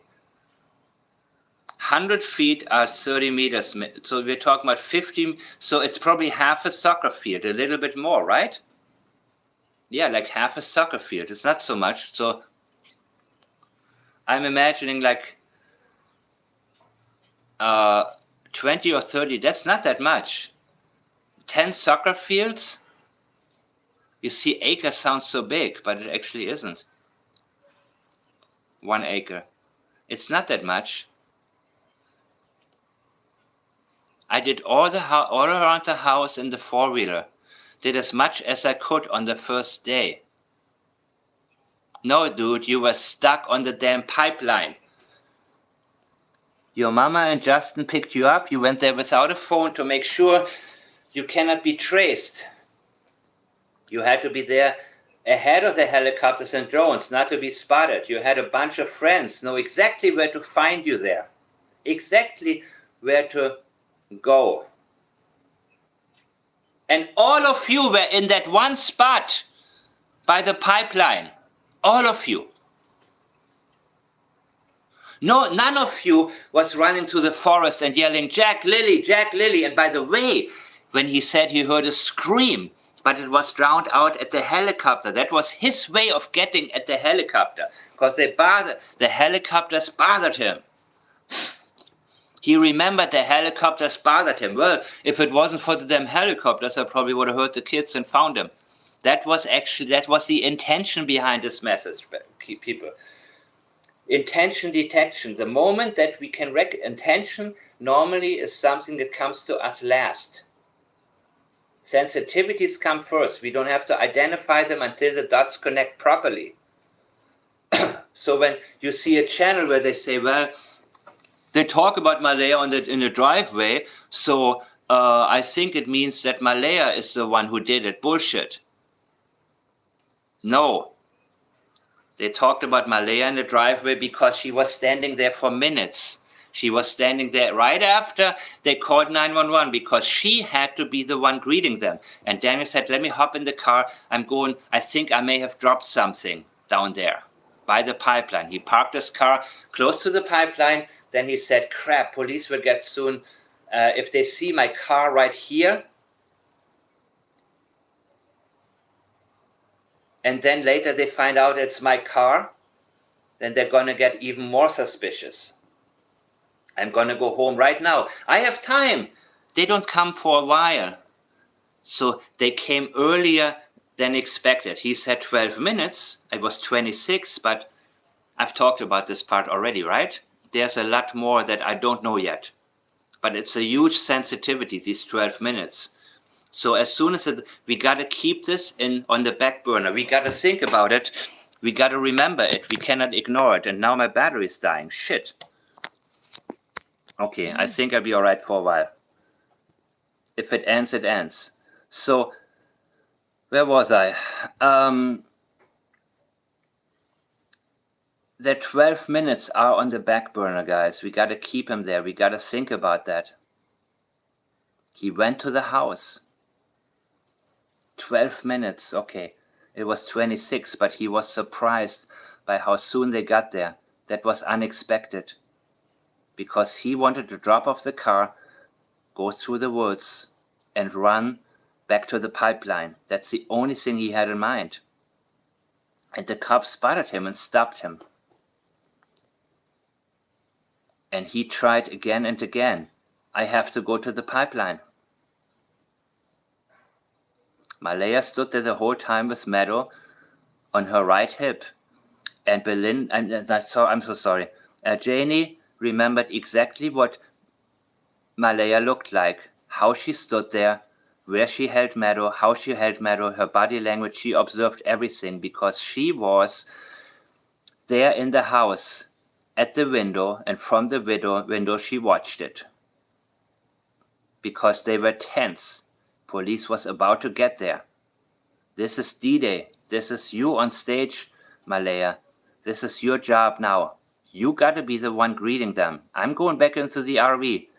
Daniel is going to see if he can remove some. And he probably saw there was a lot of stuff all over the place. And he said, man, I got to get back before they get there. I drop off the car. I run right back to the woods ahead of the drones and the helicopters. That's why he seemed so exhausted. That's why he acted so exhausted, because that was experiential memory. Now, he lied about what he was exhausted about because he didn't look for Jack and Lily. He wasn't searching for them. And he ran right back as soon as Officer Oliver gave him green light, and he used the term green light. Green light is important when you know your destination. He knew exactly where he was going to go. And his friends, who have the same hobby like him, they stick together. They don't talk. That's how, what do you call it? Undercover subcultures, right? This is how these subcultures are, people. They don't speak to law enforcement. Why is nobody speaking? Because they've been operating like this for years. You don't talk to cops. You just don't. It's not hard for them to keep silent because they all got a lot on each other. Like a brotherhood code. Yeah. The code of honor. Exactly, something like that, right? Like a prison code. He went back down there, guys. Maybe he covered 20 or 30 acres at the pipeline. I don't know what came to his mind. No, he couldn't have. That would be too much. Yeah, maybe he drove up and down it. But he didn't. He only had a car. He didn't have the ATV, right, at the time. So he made his way back there. And I believe he gotten rid of a lot of evidence. As for the ATV tracks, I don't know. Was it raining that night? What were the conditions? I haven't looked at it yet, but I know that due to the statements from Janie and from Daniel, I'm on the right track here. There's something there, guys. And why? Oh, do you remember what he told us when you asked him, why was it so clean? Why did you... No, the question was really good. Why did you clean the ATV that morning? He said, what did he say? I never cleaned it? You want me to look at it? Oh, one of you done a great... Wait, guys, give me a second. Give me a second, okay? This is something I was going to get to. Remember, this is live.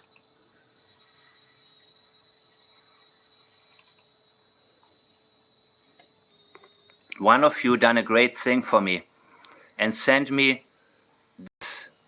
All the statements from Daniel in our chat, all of them, and everything related to it. As I said, I have to charge my phone. I cannot place it the way I placed it before, so that's why it's shaking a little bit. But what did he say about the ATV? That's what I want to go back to.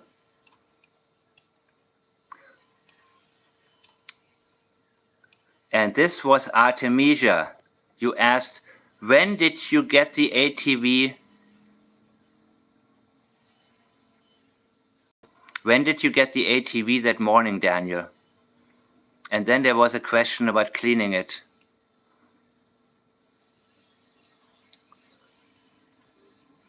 I don't know if you can see it, man, but there was a question about why did you clean the ATV? Yeah, fishing spots. See, I can't give out my favorite fishing spots, LOL. Yeah, I'm sure you can't, bro. Oh, okay, Ruby said a good fisherman never reveals. I didn't know that. No fisherman ever does. Okay. Well, maybe I have to learn something. Okay, so, got it. He's not bashing Malaya, good. She left, well, I don't know why she left. That's about Malaya. Those questions he gets to immediately, right? Anything related to Malaya. That's on his mind anyways. That's why he can't sleep at 3 in the morning. When did she say that? I asked about Lily. What was the last thing Lily said to you? Lily said, hey, Dad. That was the last thing she said. That's heartbreaking to think about it. This is also very concerning to say it's heartbreaking. That already indicates loss. A second time she poked her head into the room. Okay, got it. I'm going to get to this one statement, guys, that I wanted to read about the ATV.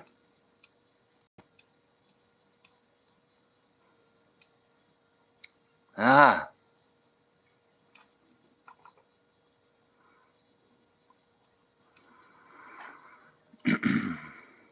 Did I miss it? It was about cleaning the ATV. And it was a very important one, in my opinion. A very important one.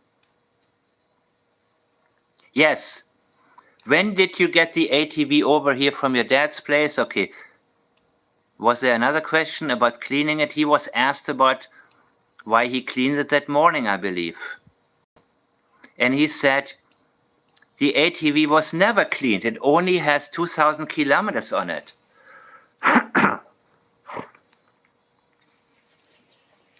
This is insignificant. First of all, he uses never. We didn't ask about never. Why did you clean it that morning? And it was very clean. Why did you say never? Remember, when somebody asks, did you do this? Did you? And no, I didn't. I didn't clean it that morning. That would be reliable. But the moment that you use never, it's different. And I had an ATV before. I used to live in Costa Rica. When I went from Cobano to Santa Teresa, a dirt road, I don't know, it was maybe 2 kilometers. That thing was dirty. It having only 2,000 kilometers, that's insignificant, guys. That is not the reason for it not to have been cleaned, but the need to explain to us why he allegedly never cleaned it. That is concerning. That is very concerning.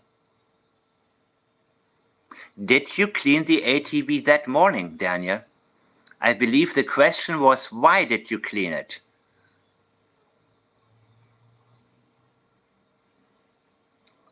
Maybe it's here. Maybe I'm looking at... Oh, yeah, the ATV has... Okay, wait. Here we go. Indicanada. Why did you clean your ATV that morning? There we go. Why did you clean your ATV that morning? So, we want to know about that morning. Not before. So when he says never cleaned it, that is the sensitivity right there. Because he didn't answer the question. He didn't give us a reliable denial that he hadn't cleaned it. And then he feels the need to explain to us why. And the explanation makes no sense. The explanation is not an actual explanation. 2 kilometers on a dirt road, my ATV was dirty already. It didn't look like that. Especially when it was muddy and raining. And they had a rainy season there. And sometimes it was just, not that I bothered cleaning it, because it would get dirty anyways. But a couple of times I did.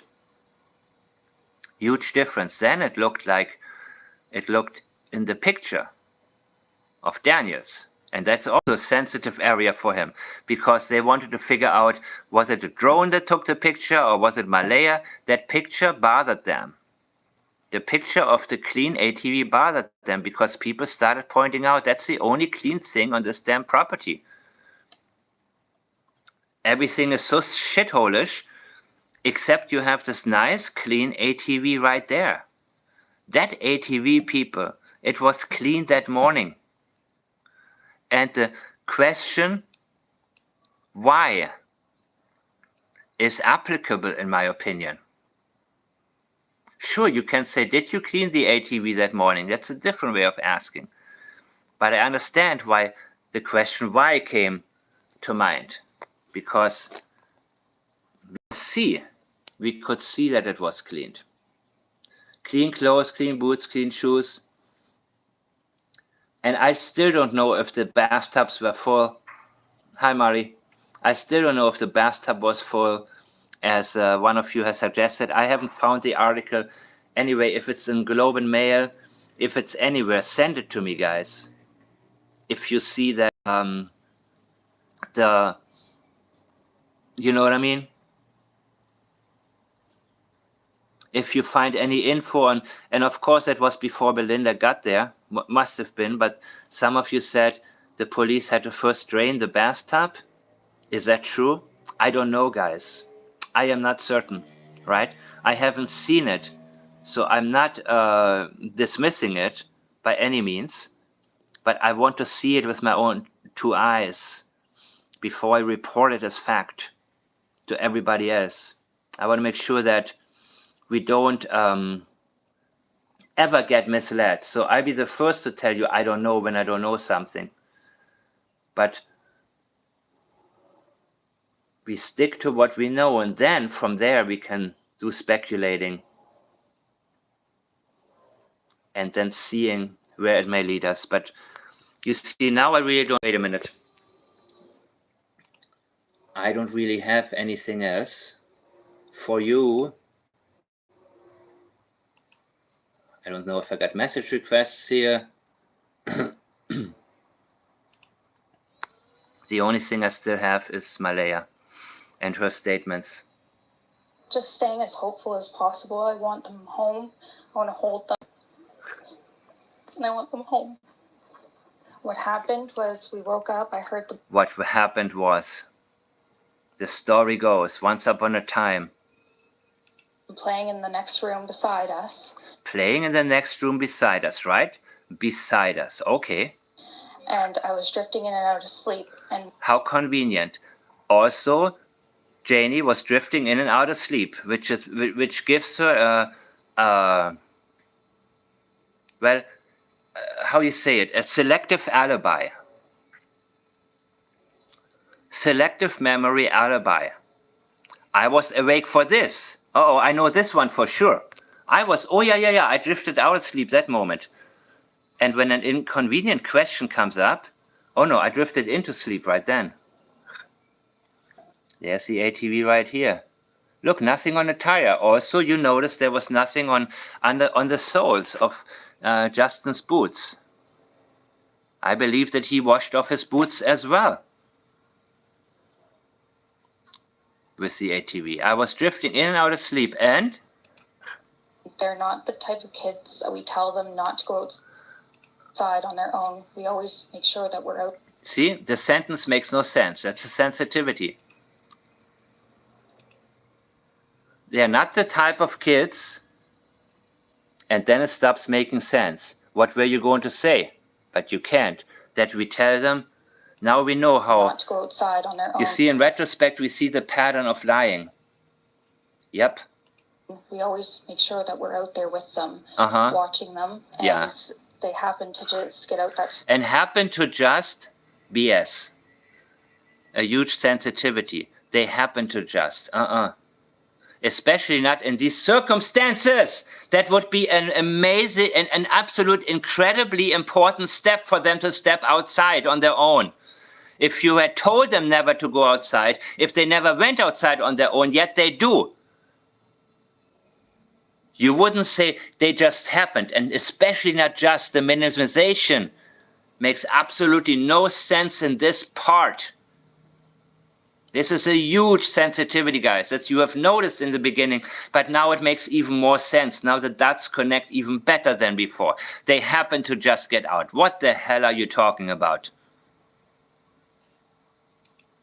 sliding door, and we can't hear it when it opens.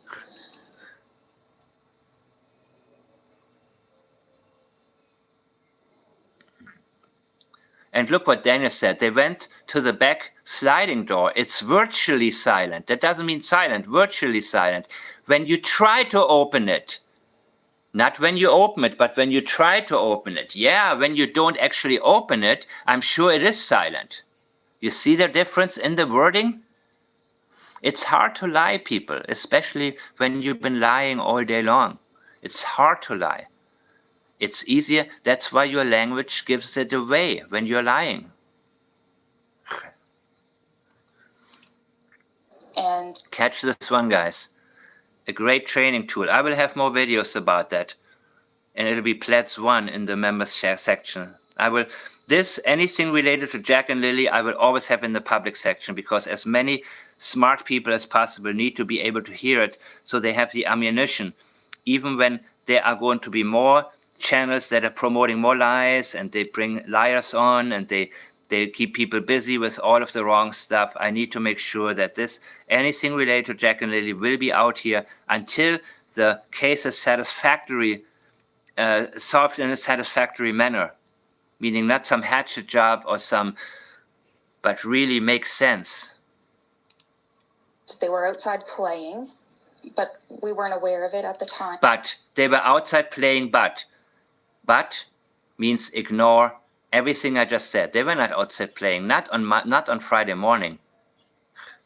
We weren't aware of it. Yeah, right. And the next thing we knew, a lot is being skipped when you say the next thing we knew.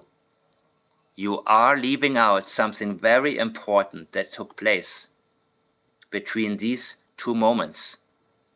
We knew. Now listen to that. Like, it was quiet. The room was quiet. The room cannot be quiet. The children were quiet. And why were they quiet? And that is very significant. And that indicates oftentimes death. And she was not memorizing what happened on Friday morning. That was what happened was. That was a fabrication part. But this is what she remembered from the night before. And we get up and I tell him present tense, the script is coming in. She's thinking about it right now. Partner, Daniel, I tell him, do you hear the kids? And he says, no. And we get up instantly. We're looking outside. We're looking everywhere, yelling for them. And I instantly just call 911. I searched the bedrooms and looked in the backyard. And when I noticed they weren't there, I jumped in my vehicle and surveyed every dirt road and culvert I could find.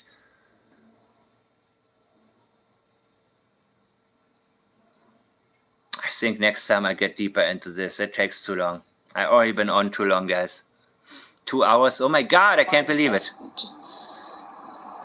I just had the instinct I needed to call. Yeah, you had the instinct you need. Maybe you had the instinct the night before when Jack was seriously hurt. And Daniel said to you, no police. And Janie said, no, don't call police. He'll be all right. Maybe. This is only speculation on my part. But the statements I've been analyzing do permit me to make certain speculations and not state them as facts, just because when we get more statements, we can look for these possibilities. One guides the other. The statements guide the investigation guides the statement. I believe at one point her instinct told her. When you say my instinct told me to do it, oftentimes it is because you didn't do it. My instinct told me not to go in his room, but I went against it, and then here we are. You know what I mean? Something like that. Many times I seen that where victims were being interviewed and say, man, my instinct told me, don't go in there. Don't let him into my house. That's what my instinct told me. But I went against it. So I do believe there was a moment where instinct actually told her,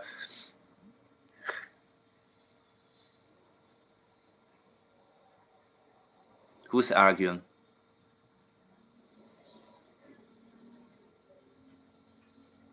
Kim. Sorry, I started early today because this is, when I start later, that's when everybody's already asleep.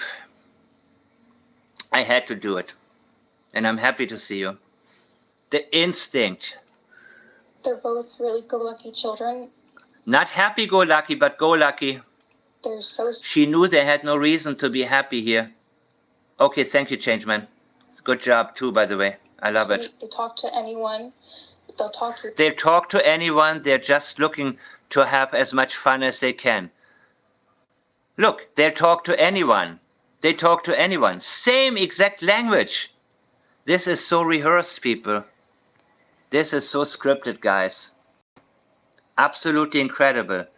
When this aligns too much, you see, everybody would give a real statement or a real encounter repeated from their own perception. Everybody has something different that they saw in the person, right? Be it a child or be it a grown-up. I look at you differently. you know, Kim, I look at you differently than maybe Julia looks at you, whatever, you know, because everybody had a different first encounter, and the first impressions often count, and there are so many different reasons. When you have an accident, hardly ever is there an exact match in the wordings, hardly ever, of how you saw it happen. Because there also comes in experiential memory of maybe you having had an accident before or a close call or something like that. And there are certain things you always focus more on others. But for him to say they'll talk to anyone, and her, they talk to anyone, they'll talk your ear off. They're just looking to have as much fun as they can. They're looking for fun. They're not having fun because he knows there was not much fun to be had in this freaking property, if you can call it that. That's why she said they are go-lucky children, not happy-go-lucky children. That also indicates there was much unhappiness and no reason to be happy for them. I do believe the kids made the best out of it, but To anyone, they'll talk your ear off. anyone means look at anyone except us. They will speak to anyone in a store. Again, the same thing, highlighting it more and more. Please look anywhere else. Don't look at us. Everyone. Everyone. They're just extremely sweet kids. Okay. I appreciate. What was there on the side? Geez, I checked. If they wandered onto the road, they would get in any car as long as you offer them food or water or even candy, anything like that, or even to see mom and dad. They would immediately get in. Look everywhere, guys. I have no idea why anyone would want to take them, but they're easy to take. Why anyone would want to, you know what that means? First of all, there are many reasons why children get abducted. What he's telling you is he didn't like them. I have no idea why anyone would want to take them. Pay close attention to what they're saying. Never think you can interpret. So whenever somebody says, well, what he's really trying to say, no. What language is he choosing? That is the exact question, guys. And you choose that language for a reason. They're easy to take. Right. That's why we're supposed to look. But you're not able to tell us that you actually think they got abducted. Because you know they were not abducted. So you're trying to hint at it. You're telling us to call for an Amber Alert without telling you even that you believe they were abducted. You're unable to do it.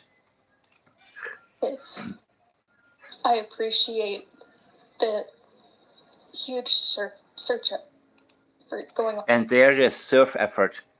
I believe there was a conversation the night before or that early morning hours when Daniel came back and she wondered, would the kids be found? And he talked about the tide and the surf. And that stuck to her mind. And she appreciates it. There is huge leakage, people. This is absolutely huge. And whatever you try not to talk about is in the front of your mind. Kind of like, here it is, a list of things almost in your mind that I cannot talk about, I cannot mention. And when we have moments, even when I'm doing this live, many times I don't know what the hell to say next. So something I jump on because I see it or something triggers it. And I know exactly the things that have been on my mind throughout the weeks. All of a sudden they come to me. The same it is when you have in the front of your mind a bunch of things you cannot talk about. You know, yeah, there's things I try to remind myself not to use, you know, the names of certain substances or to use certain language. And, you know, that's on the front of my mind. And it's almost painful, man. I would love, you know what I mean? It's sometimes I say it on purpose just to get it out, to free myself. It's painful. It's hard it's hard to censor yourself. And she is very, very censored. Her language indicates that. On right now. But we've been pushing for an Amber Alert. She doesn't even say we need an Amber Alert. We want one. She says we've been pushing for an Amber Alert. Not, please get an Amber Alert. She doesn't want to linguistically commit to that because she knows there's no actual reason. Which hasn't been issued. Not just that they could possibly be abducted. Not just, by the way, just. How you use just when it comes to child abduction? Abduction of your own children at that. Not just that they could possibly. No, they couldn't possibly be abducted because she knows exactly what happened to Jack and Lily. She knows it didn't happen. Which it is a possibility that they could. What is a possibility? That's the best she can say to try to convince you that they must have been abducted. Wait a minute. They couldn't have gone far in the woods. There's no way. No way. You're trying to explain to us nothing happened in the house? They must have been abducted. There is no other solution. But the best she can do to commit is as a possibility because she knows 100% what happened to Jack and Lily. She knows they didn't get abducted, which is why it's linguistically, for her at that moment, not possible to commit to this particular fabrication. Could have been. But just an alert to let everyone know that they are. But just. You see what she did here? They could have been, a possibility that they could have been abducted. And then she says, but. In this case, it means, forget what I just said. It's complete BS. Just an alert. Everyone know that they are missing. Yep. We had people text me saying that they weren't aware, someone else let them know that they were. Wait a minute, guys. I got to get some water. Give me a second. It's been a while. Oh my God.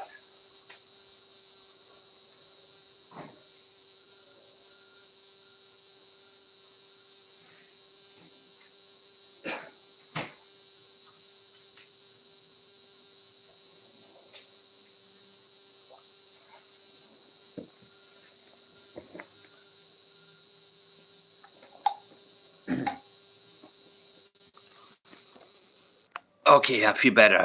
Thank you. Yeah, I needed some water, man. I've been yapping for 2 hours. I never done this before without a break. You know?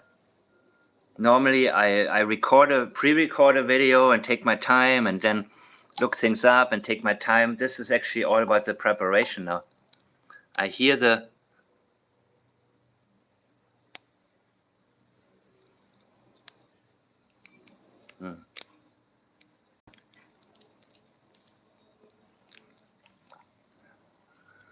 Oh my God.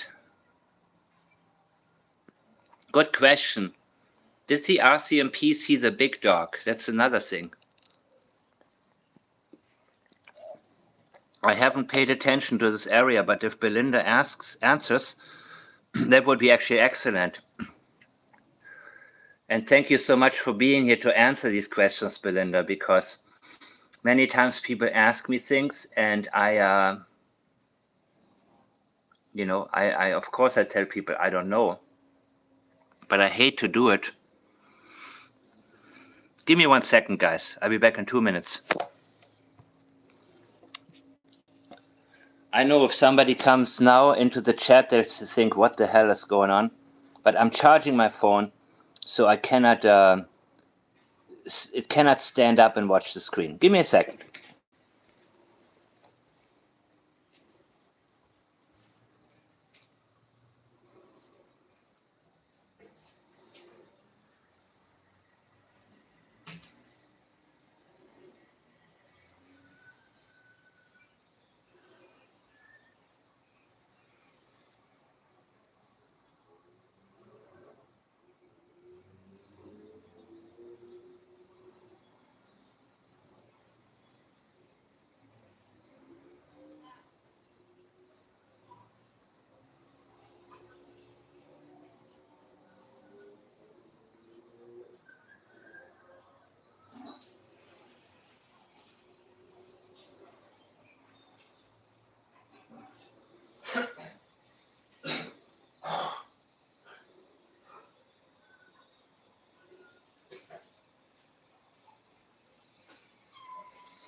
All right, that was needed too.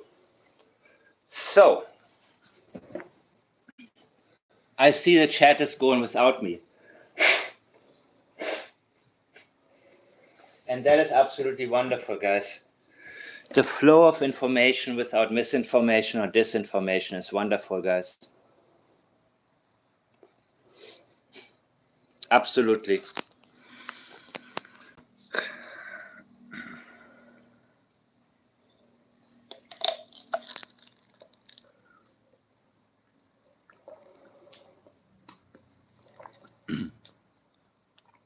Because I didn't plan this long, but as long as you guys talking, I don't see how they could miss it. Not sure what it refers to, but yeah, animal attack I don't see.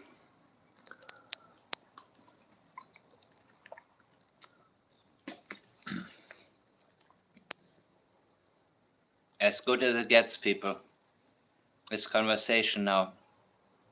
All the questions are being answered, guys.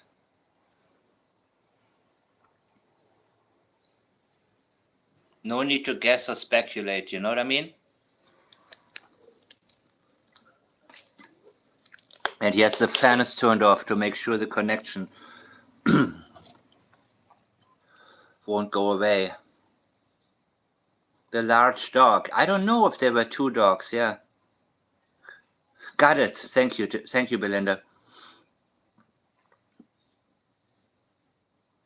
Very good question if there was another dog.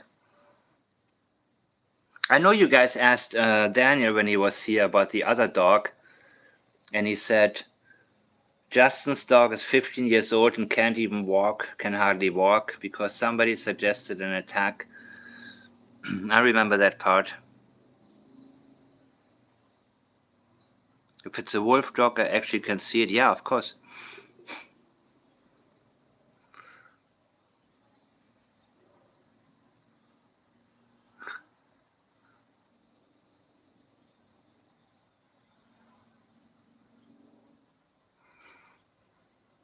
I'm watching the chat, by the way, guys.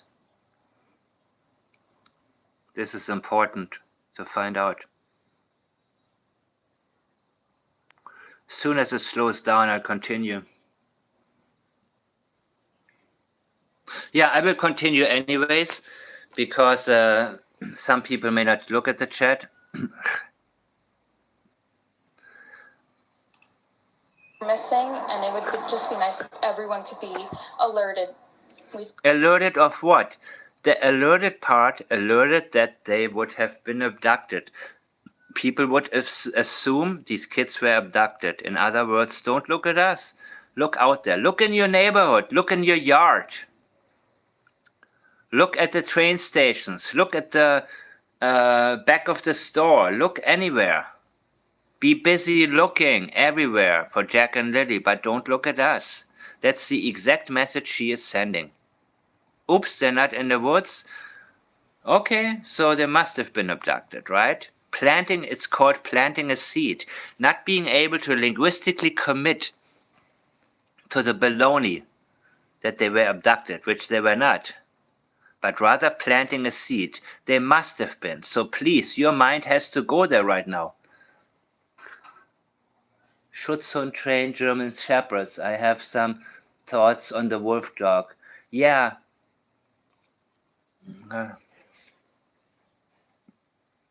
Second, I want to get through this real quick. Thought maybe that we found tracks, but it's still uncertain. I still say, when you talk about the dogs, I still see the pattern of violence from Daniel towards the children escalating. You know what I mean?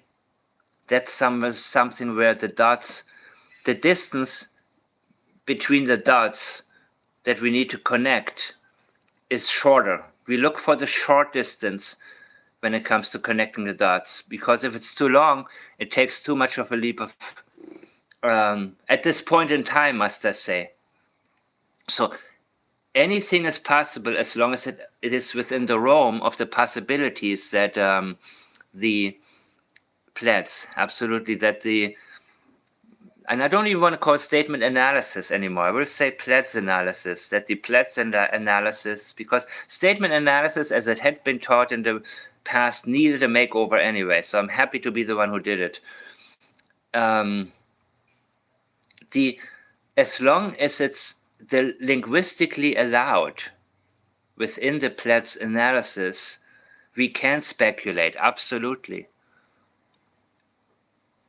And we can never stop searching for anything that may keep us on this track, get us closer to the goal of finding out what happened, or let us know now we're going to enter, a fork in the road and we got to turn right, not go straight anymore. Thank you, Seashore Girl. It's been raining and they're probably soaking wet. Oh, and now she's talking about tracks, right? What are you talking about, the tracks? What are you talking about? I didn't even notice this before, right? I didn't notice it before. We thought maybe that we found tracks. Really? Let me guess. At the pipeline, maybe?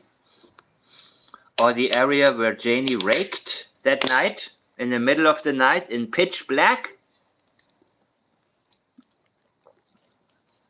She didn't say we found tracks. We thought that maybe we found tracks. She is not telling you. That means this is also a huge thing. She is leaving out what she actually found. She doesn't say we found tracks. We thought maybe, not only thought to minimize it, but also maybe to double minimize it. She's telling us, well, whatever you're about to hear about maybe some tracks or some prints or anything, please dismiss that immediately. That's very preemptive of her. And I believe Janie, Daniel, and Malaya sat together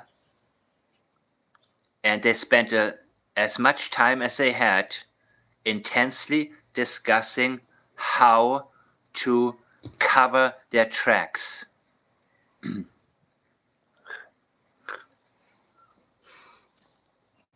How to stay on script, how to make sure nothing will backfire, complete damage control mode. That's exactly what they did, guys.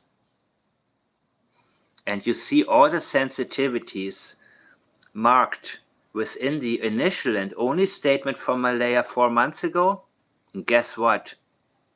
They make so much more sense now, because now we can see how it all comes together. That's why even in the case of Sebastian Rogers, I always revisit the oldest interview.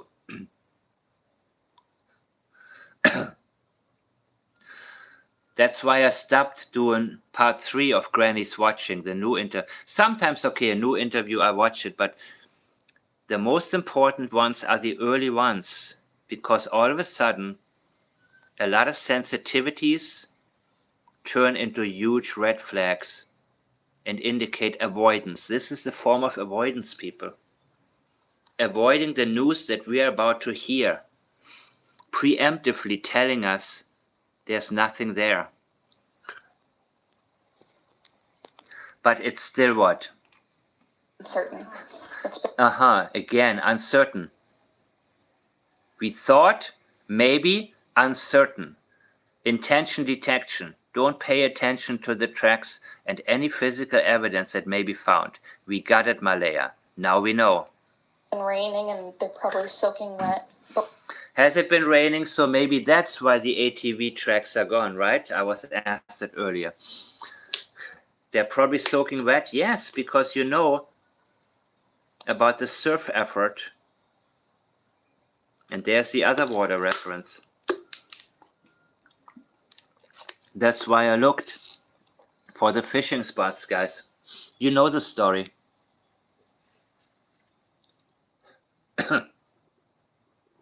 Soaking wet. That's what comes to mind. Where the hell are they? That would come to my mind. I got to get to them right now. Please come here and get to them, please. Anybody. if you got my children, please tell us what you want. Call me in private. I will not let police know. I try, or whatever. Promise anything. Just let them go. Let them go somewhere. Give them a note and let them go. Drop them off anywhere, behind a gas station, somewhere, whatever, or any, just drop them off somewhere and tell them walk over there to the gas station and tell them to call police. Something like that. Please, anything. Nothing from Malaya, man. Daniel is a little bit of an actor. Malaya has zero skills. And she knows it. That's why she shuts down completely. Not, I think, because she physically did something. I believe that was Daniel. But because she knows she will make it worse. They're probably soaking wet.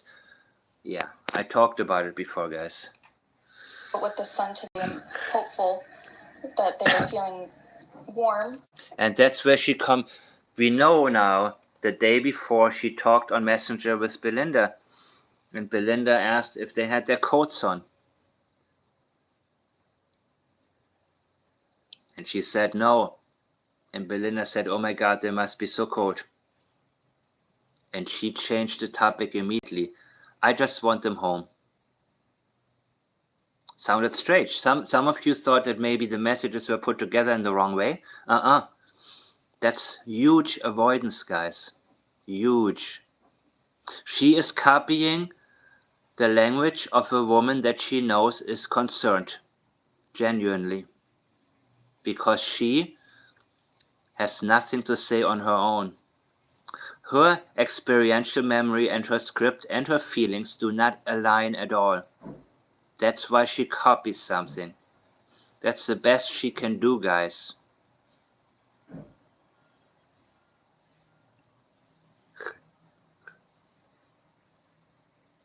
And of course, yes, the backpack would be brown by now. That was Daniel saying it.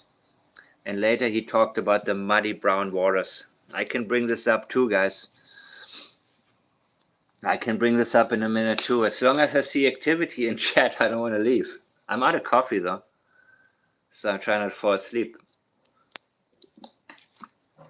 But I can't, not as long as you guys are covered, yeah.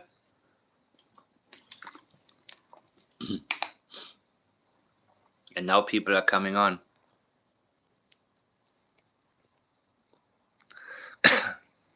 I never knew life would be really fun, man.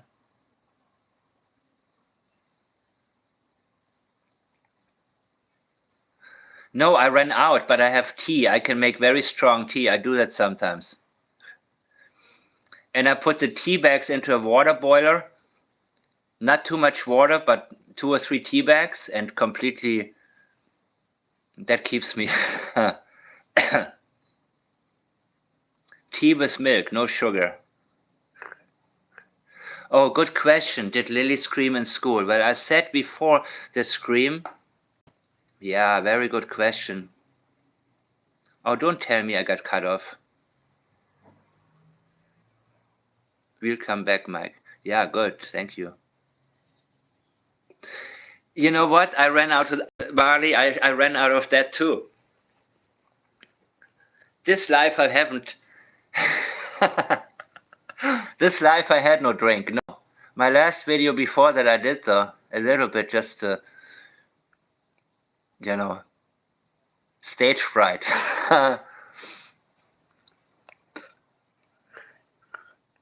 Yeah, soaking wet free. I make sure I go shopping later though. So tomorrow I will live on coffee and a couple of shots.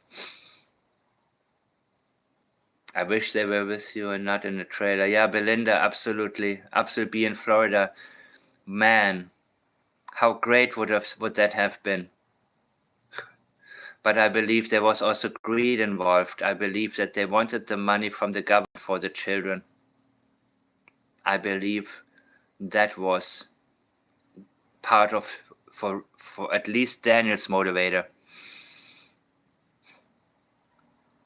I hate to go shopping, man. But when I'm out of certain things, I go shopping pretty quickly, and coffee is one of them.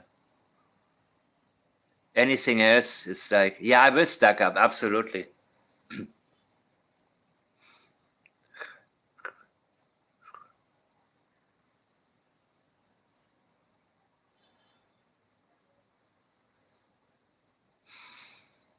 I'm watching your chat in case you guys wonder.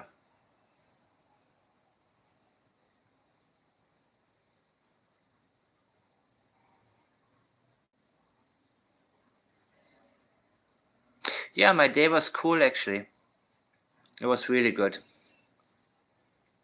Really good. I took my daughter to practice golf, and she's got some tournaments coming, so I wanted to have like a cool life one day.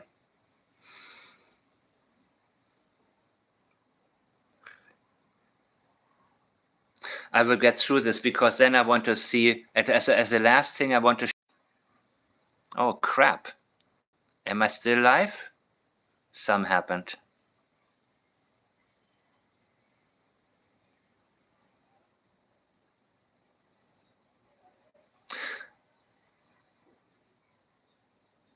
Good.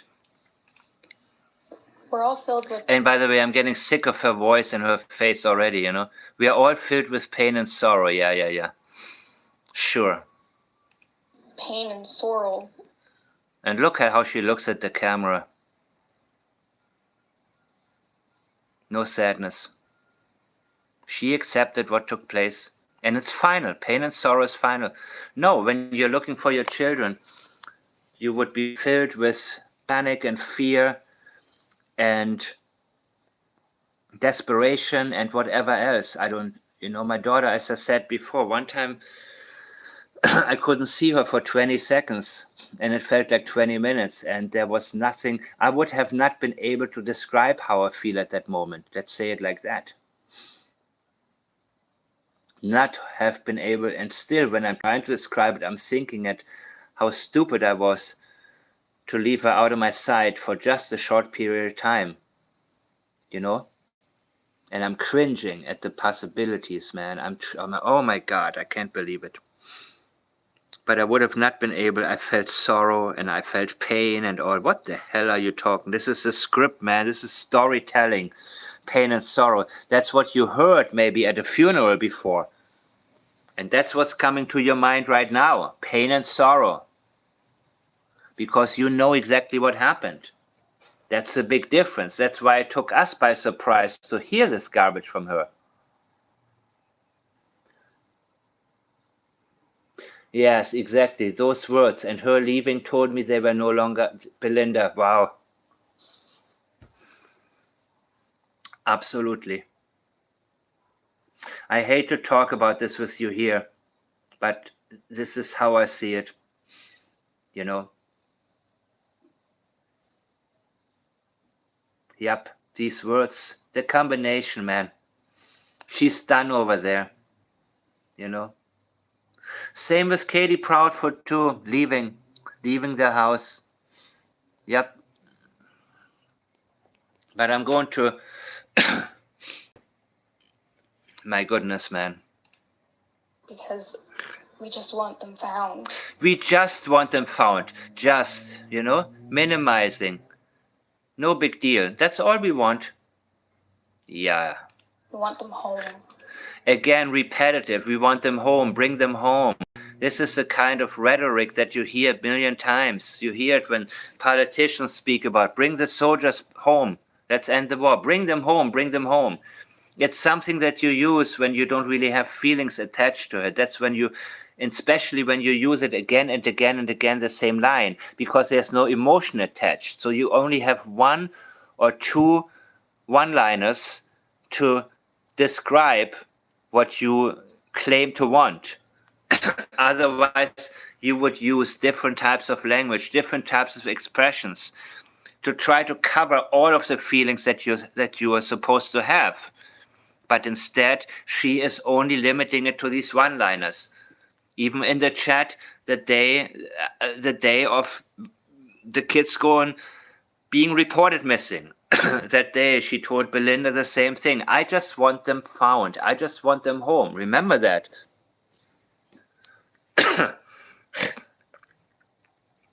When Belinda asked her about the coats, did they take their coats? She said, oh my God, they must be so cold. And she changed the topic. I just want them home. I just want them found. A complete banality, to bring it back down to zero and not get into why they didn't have their coats or jackets with them. Not wanting to tell us what they were wearing in the beginning. Complete avoidance, people. Because they had on what they would have gone to sleep in, because it was around bedtime, in my opinion, that it happened. So, can't believe I'm still on, but this is actually cool. As long as Everyone loves them. They're definitely. Everyone loves them. What about you? She can't even tell us, I love them so much. She can't do that. She isn't able at this moment to say, I love them, knowing what took place. Everybody, who cares about everybody? This is supposed to be between you, the mother, and the biological children. The bond is unbreakable. What happened? Why you worry about everybody else and not you? Definitely verbal, and they do have possible autism. No, they lived with a couple of... I almost said a word that could get me censored or cancelled. They lived with people who should have never been in charge of children. They were not even gotten ready for school. Nobody helped them with homeworks. And on top of it, they lived with complete chaos. There was no such thing as autism. Lily, as outgoing as she was, and Jack also, there is no way that is not autism, people. And I don't believe it was a learning disability either. I believe that just because of how they grew up over there and who was in charge of them as a grown-up was the reason why they didn't catch up in school. Had they stayed with Belinda or somebody, another relative, there would have been a whole different story. Anybody who, worries about their well-being at the least little bit, explains things to them, make sure they do their homework, make sure, just the everyday things, guys. But you see, the same with Sebastian. They want to make it sound like there is a condition that they have no fault in. It wasn't about trauma. It wasn't about neglect. It's a condition that we, the poor parents, had to live with. Yep.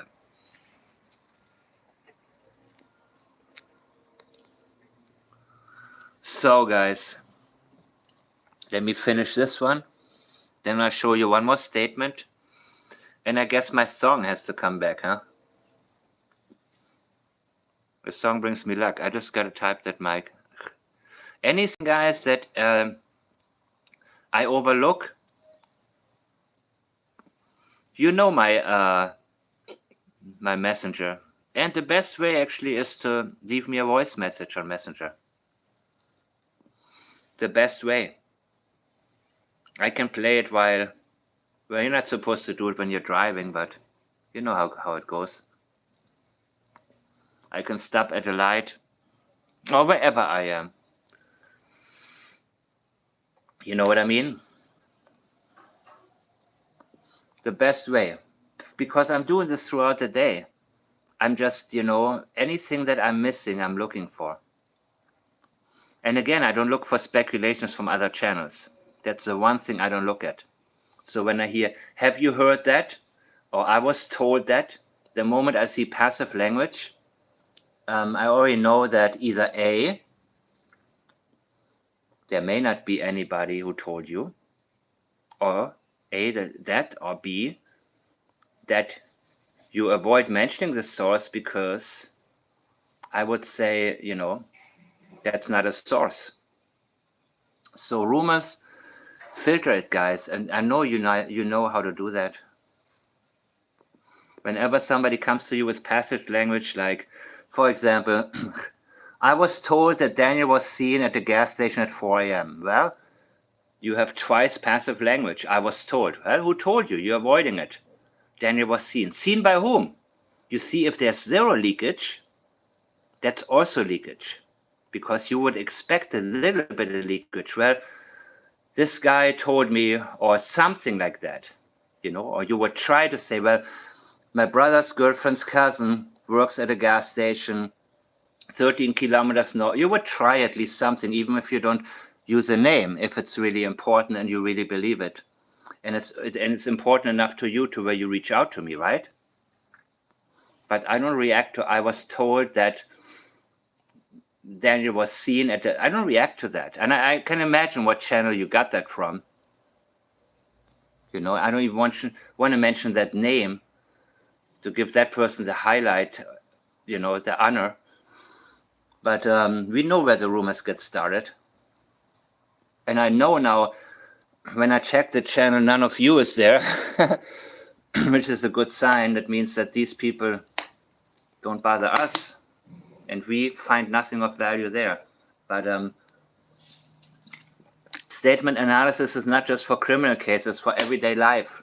When you want to filter out, or when somebody says, well, when people waste your time on rumors, well, I heard that you did this, or somebody said, and believe me, once you get in the habit of it, you know how you dismiss things so easily, being able to see through people. Okay, now I'm the one yapping. That needs to stop. But it's not extreme autism. It's not autism at all, right? But, again, they don't have possible autism. She says but because she knows it's complete nonsense. They had none.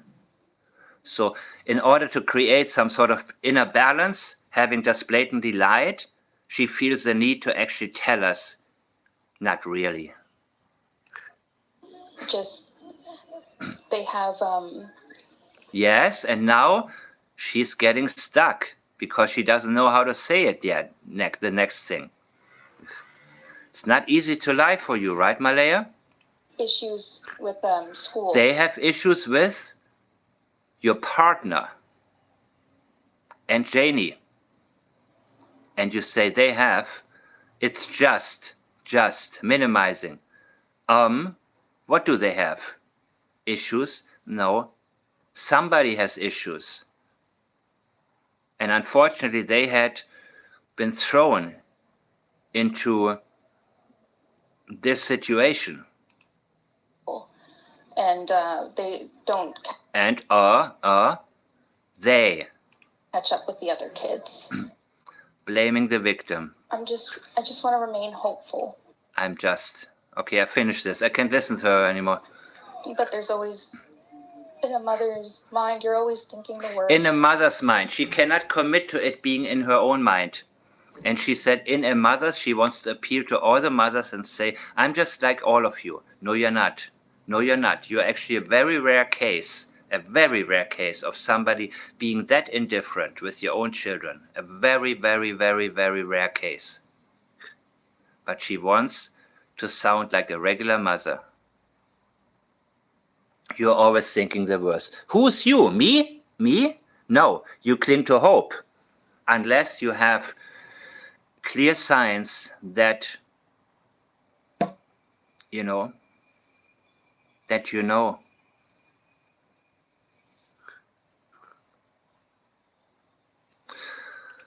Okay, guys, I think Last night was one of the worst nights because I didn't... Okay, last night was one of the worst nights, she said. She said that on Saturday, okay? So she's talking about the night from Friday to Saturday.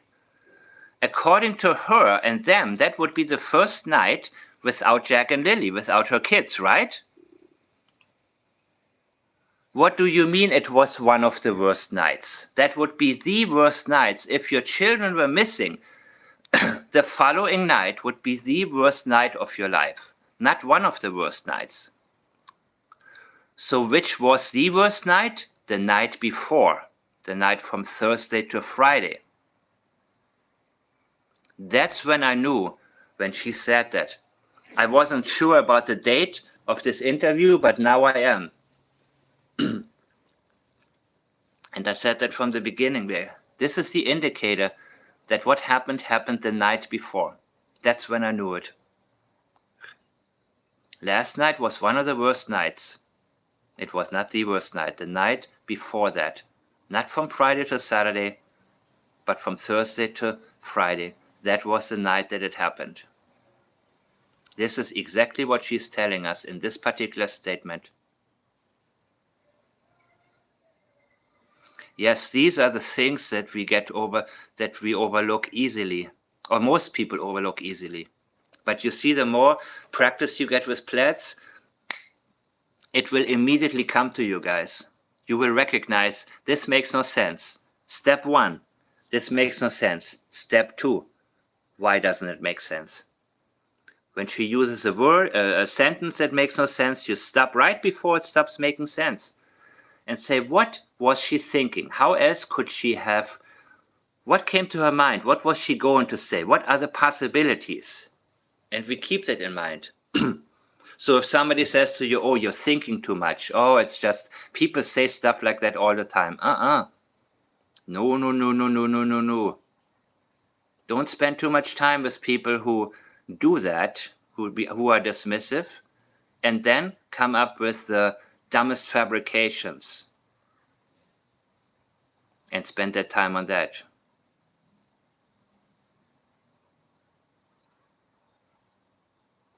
I think you guys are getting tired, right? Except the ones in Australia and South Africa, you know. You're just getting started, I know. But I mean, a lot of you are in Canada, actually, and the United States, according to YouTube. Wide awake? Yeah, but you have coffee at home, right? I'm still here.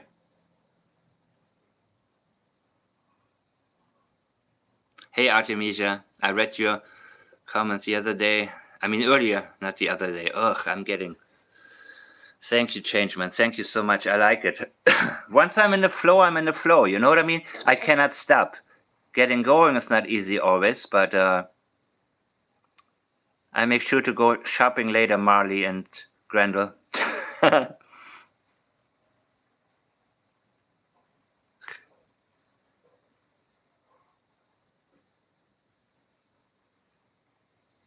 Oh, Bailey's I love, man. Wow. I haven't had it in a while. I know what to get now. It's perfect taste for coffee, and it it relaxes you and gets you up at the same time, which is actually what you need to do this. Oh my God, thank you. Yes, I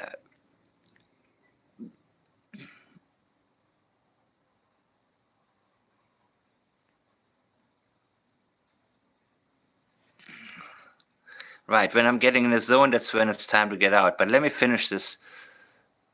Go shopping. Thank you, Marie. I'm ready.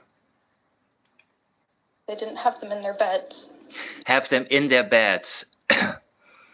And I think I will get to this a little more later, because mentioning the specific location of the beds, guys, that's also a sensitivity right there. Remember, Seth Rogers said, I just want him. I want him. I want my son. I want him with me. I don't care where. I want to be with my son. Being so specific about in their beds. Were they not in their beds? Did they not want to go to bed? Were they out of their beds and playing? Were they loud? Did the dog react? Is that why Daniel came in and got physical with Jack? And Lily wouldn't stop screaming? And I believe anyways that Lily probably developed the scream. Oh, Belinda, if you're here, when Lily was with you, Did she have that scream at the time? If you're still here listening. Because I'm wondering if this maybe gotten developed out of a desire to protect her little brother from abuse. That she may have developed this scream to get Daniel to stop hurting. Belinda left? Okay, got it. It is so late, guys, I understand.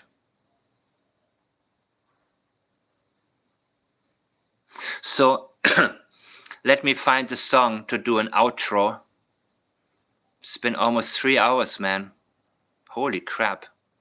Wait. Because if the concentration subsides, then I don't want to be here. Wait. What am I doing? Wake up, everybody.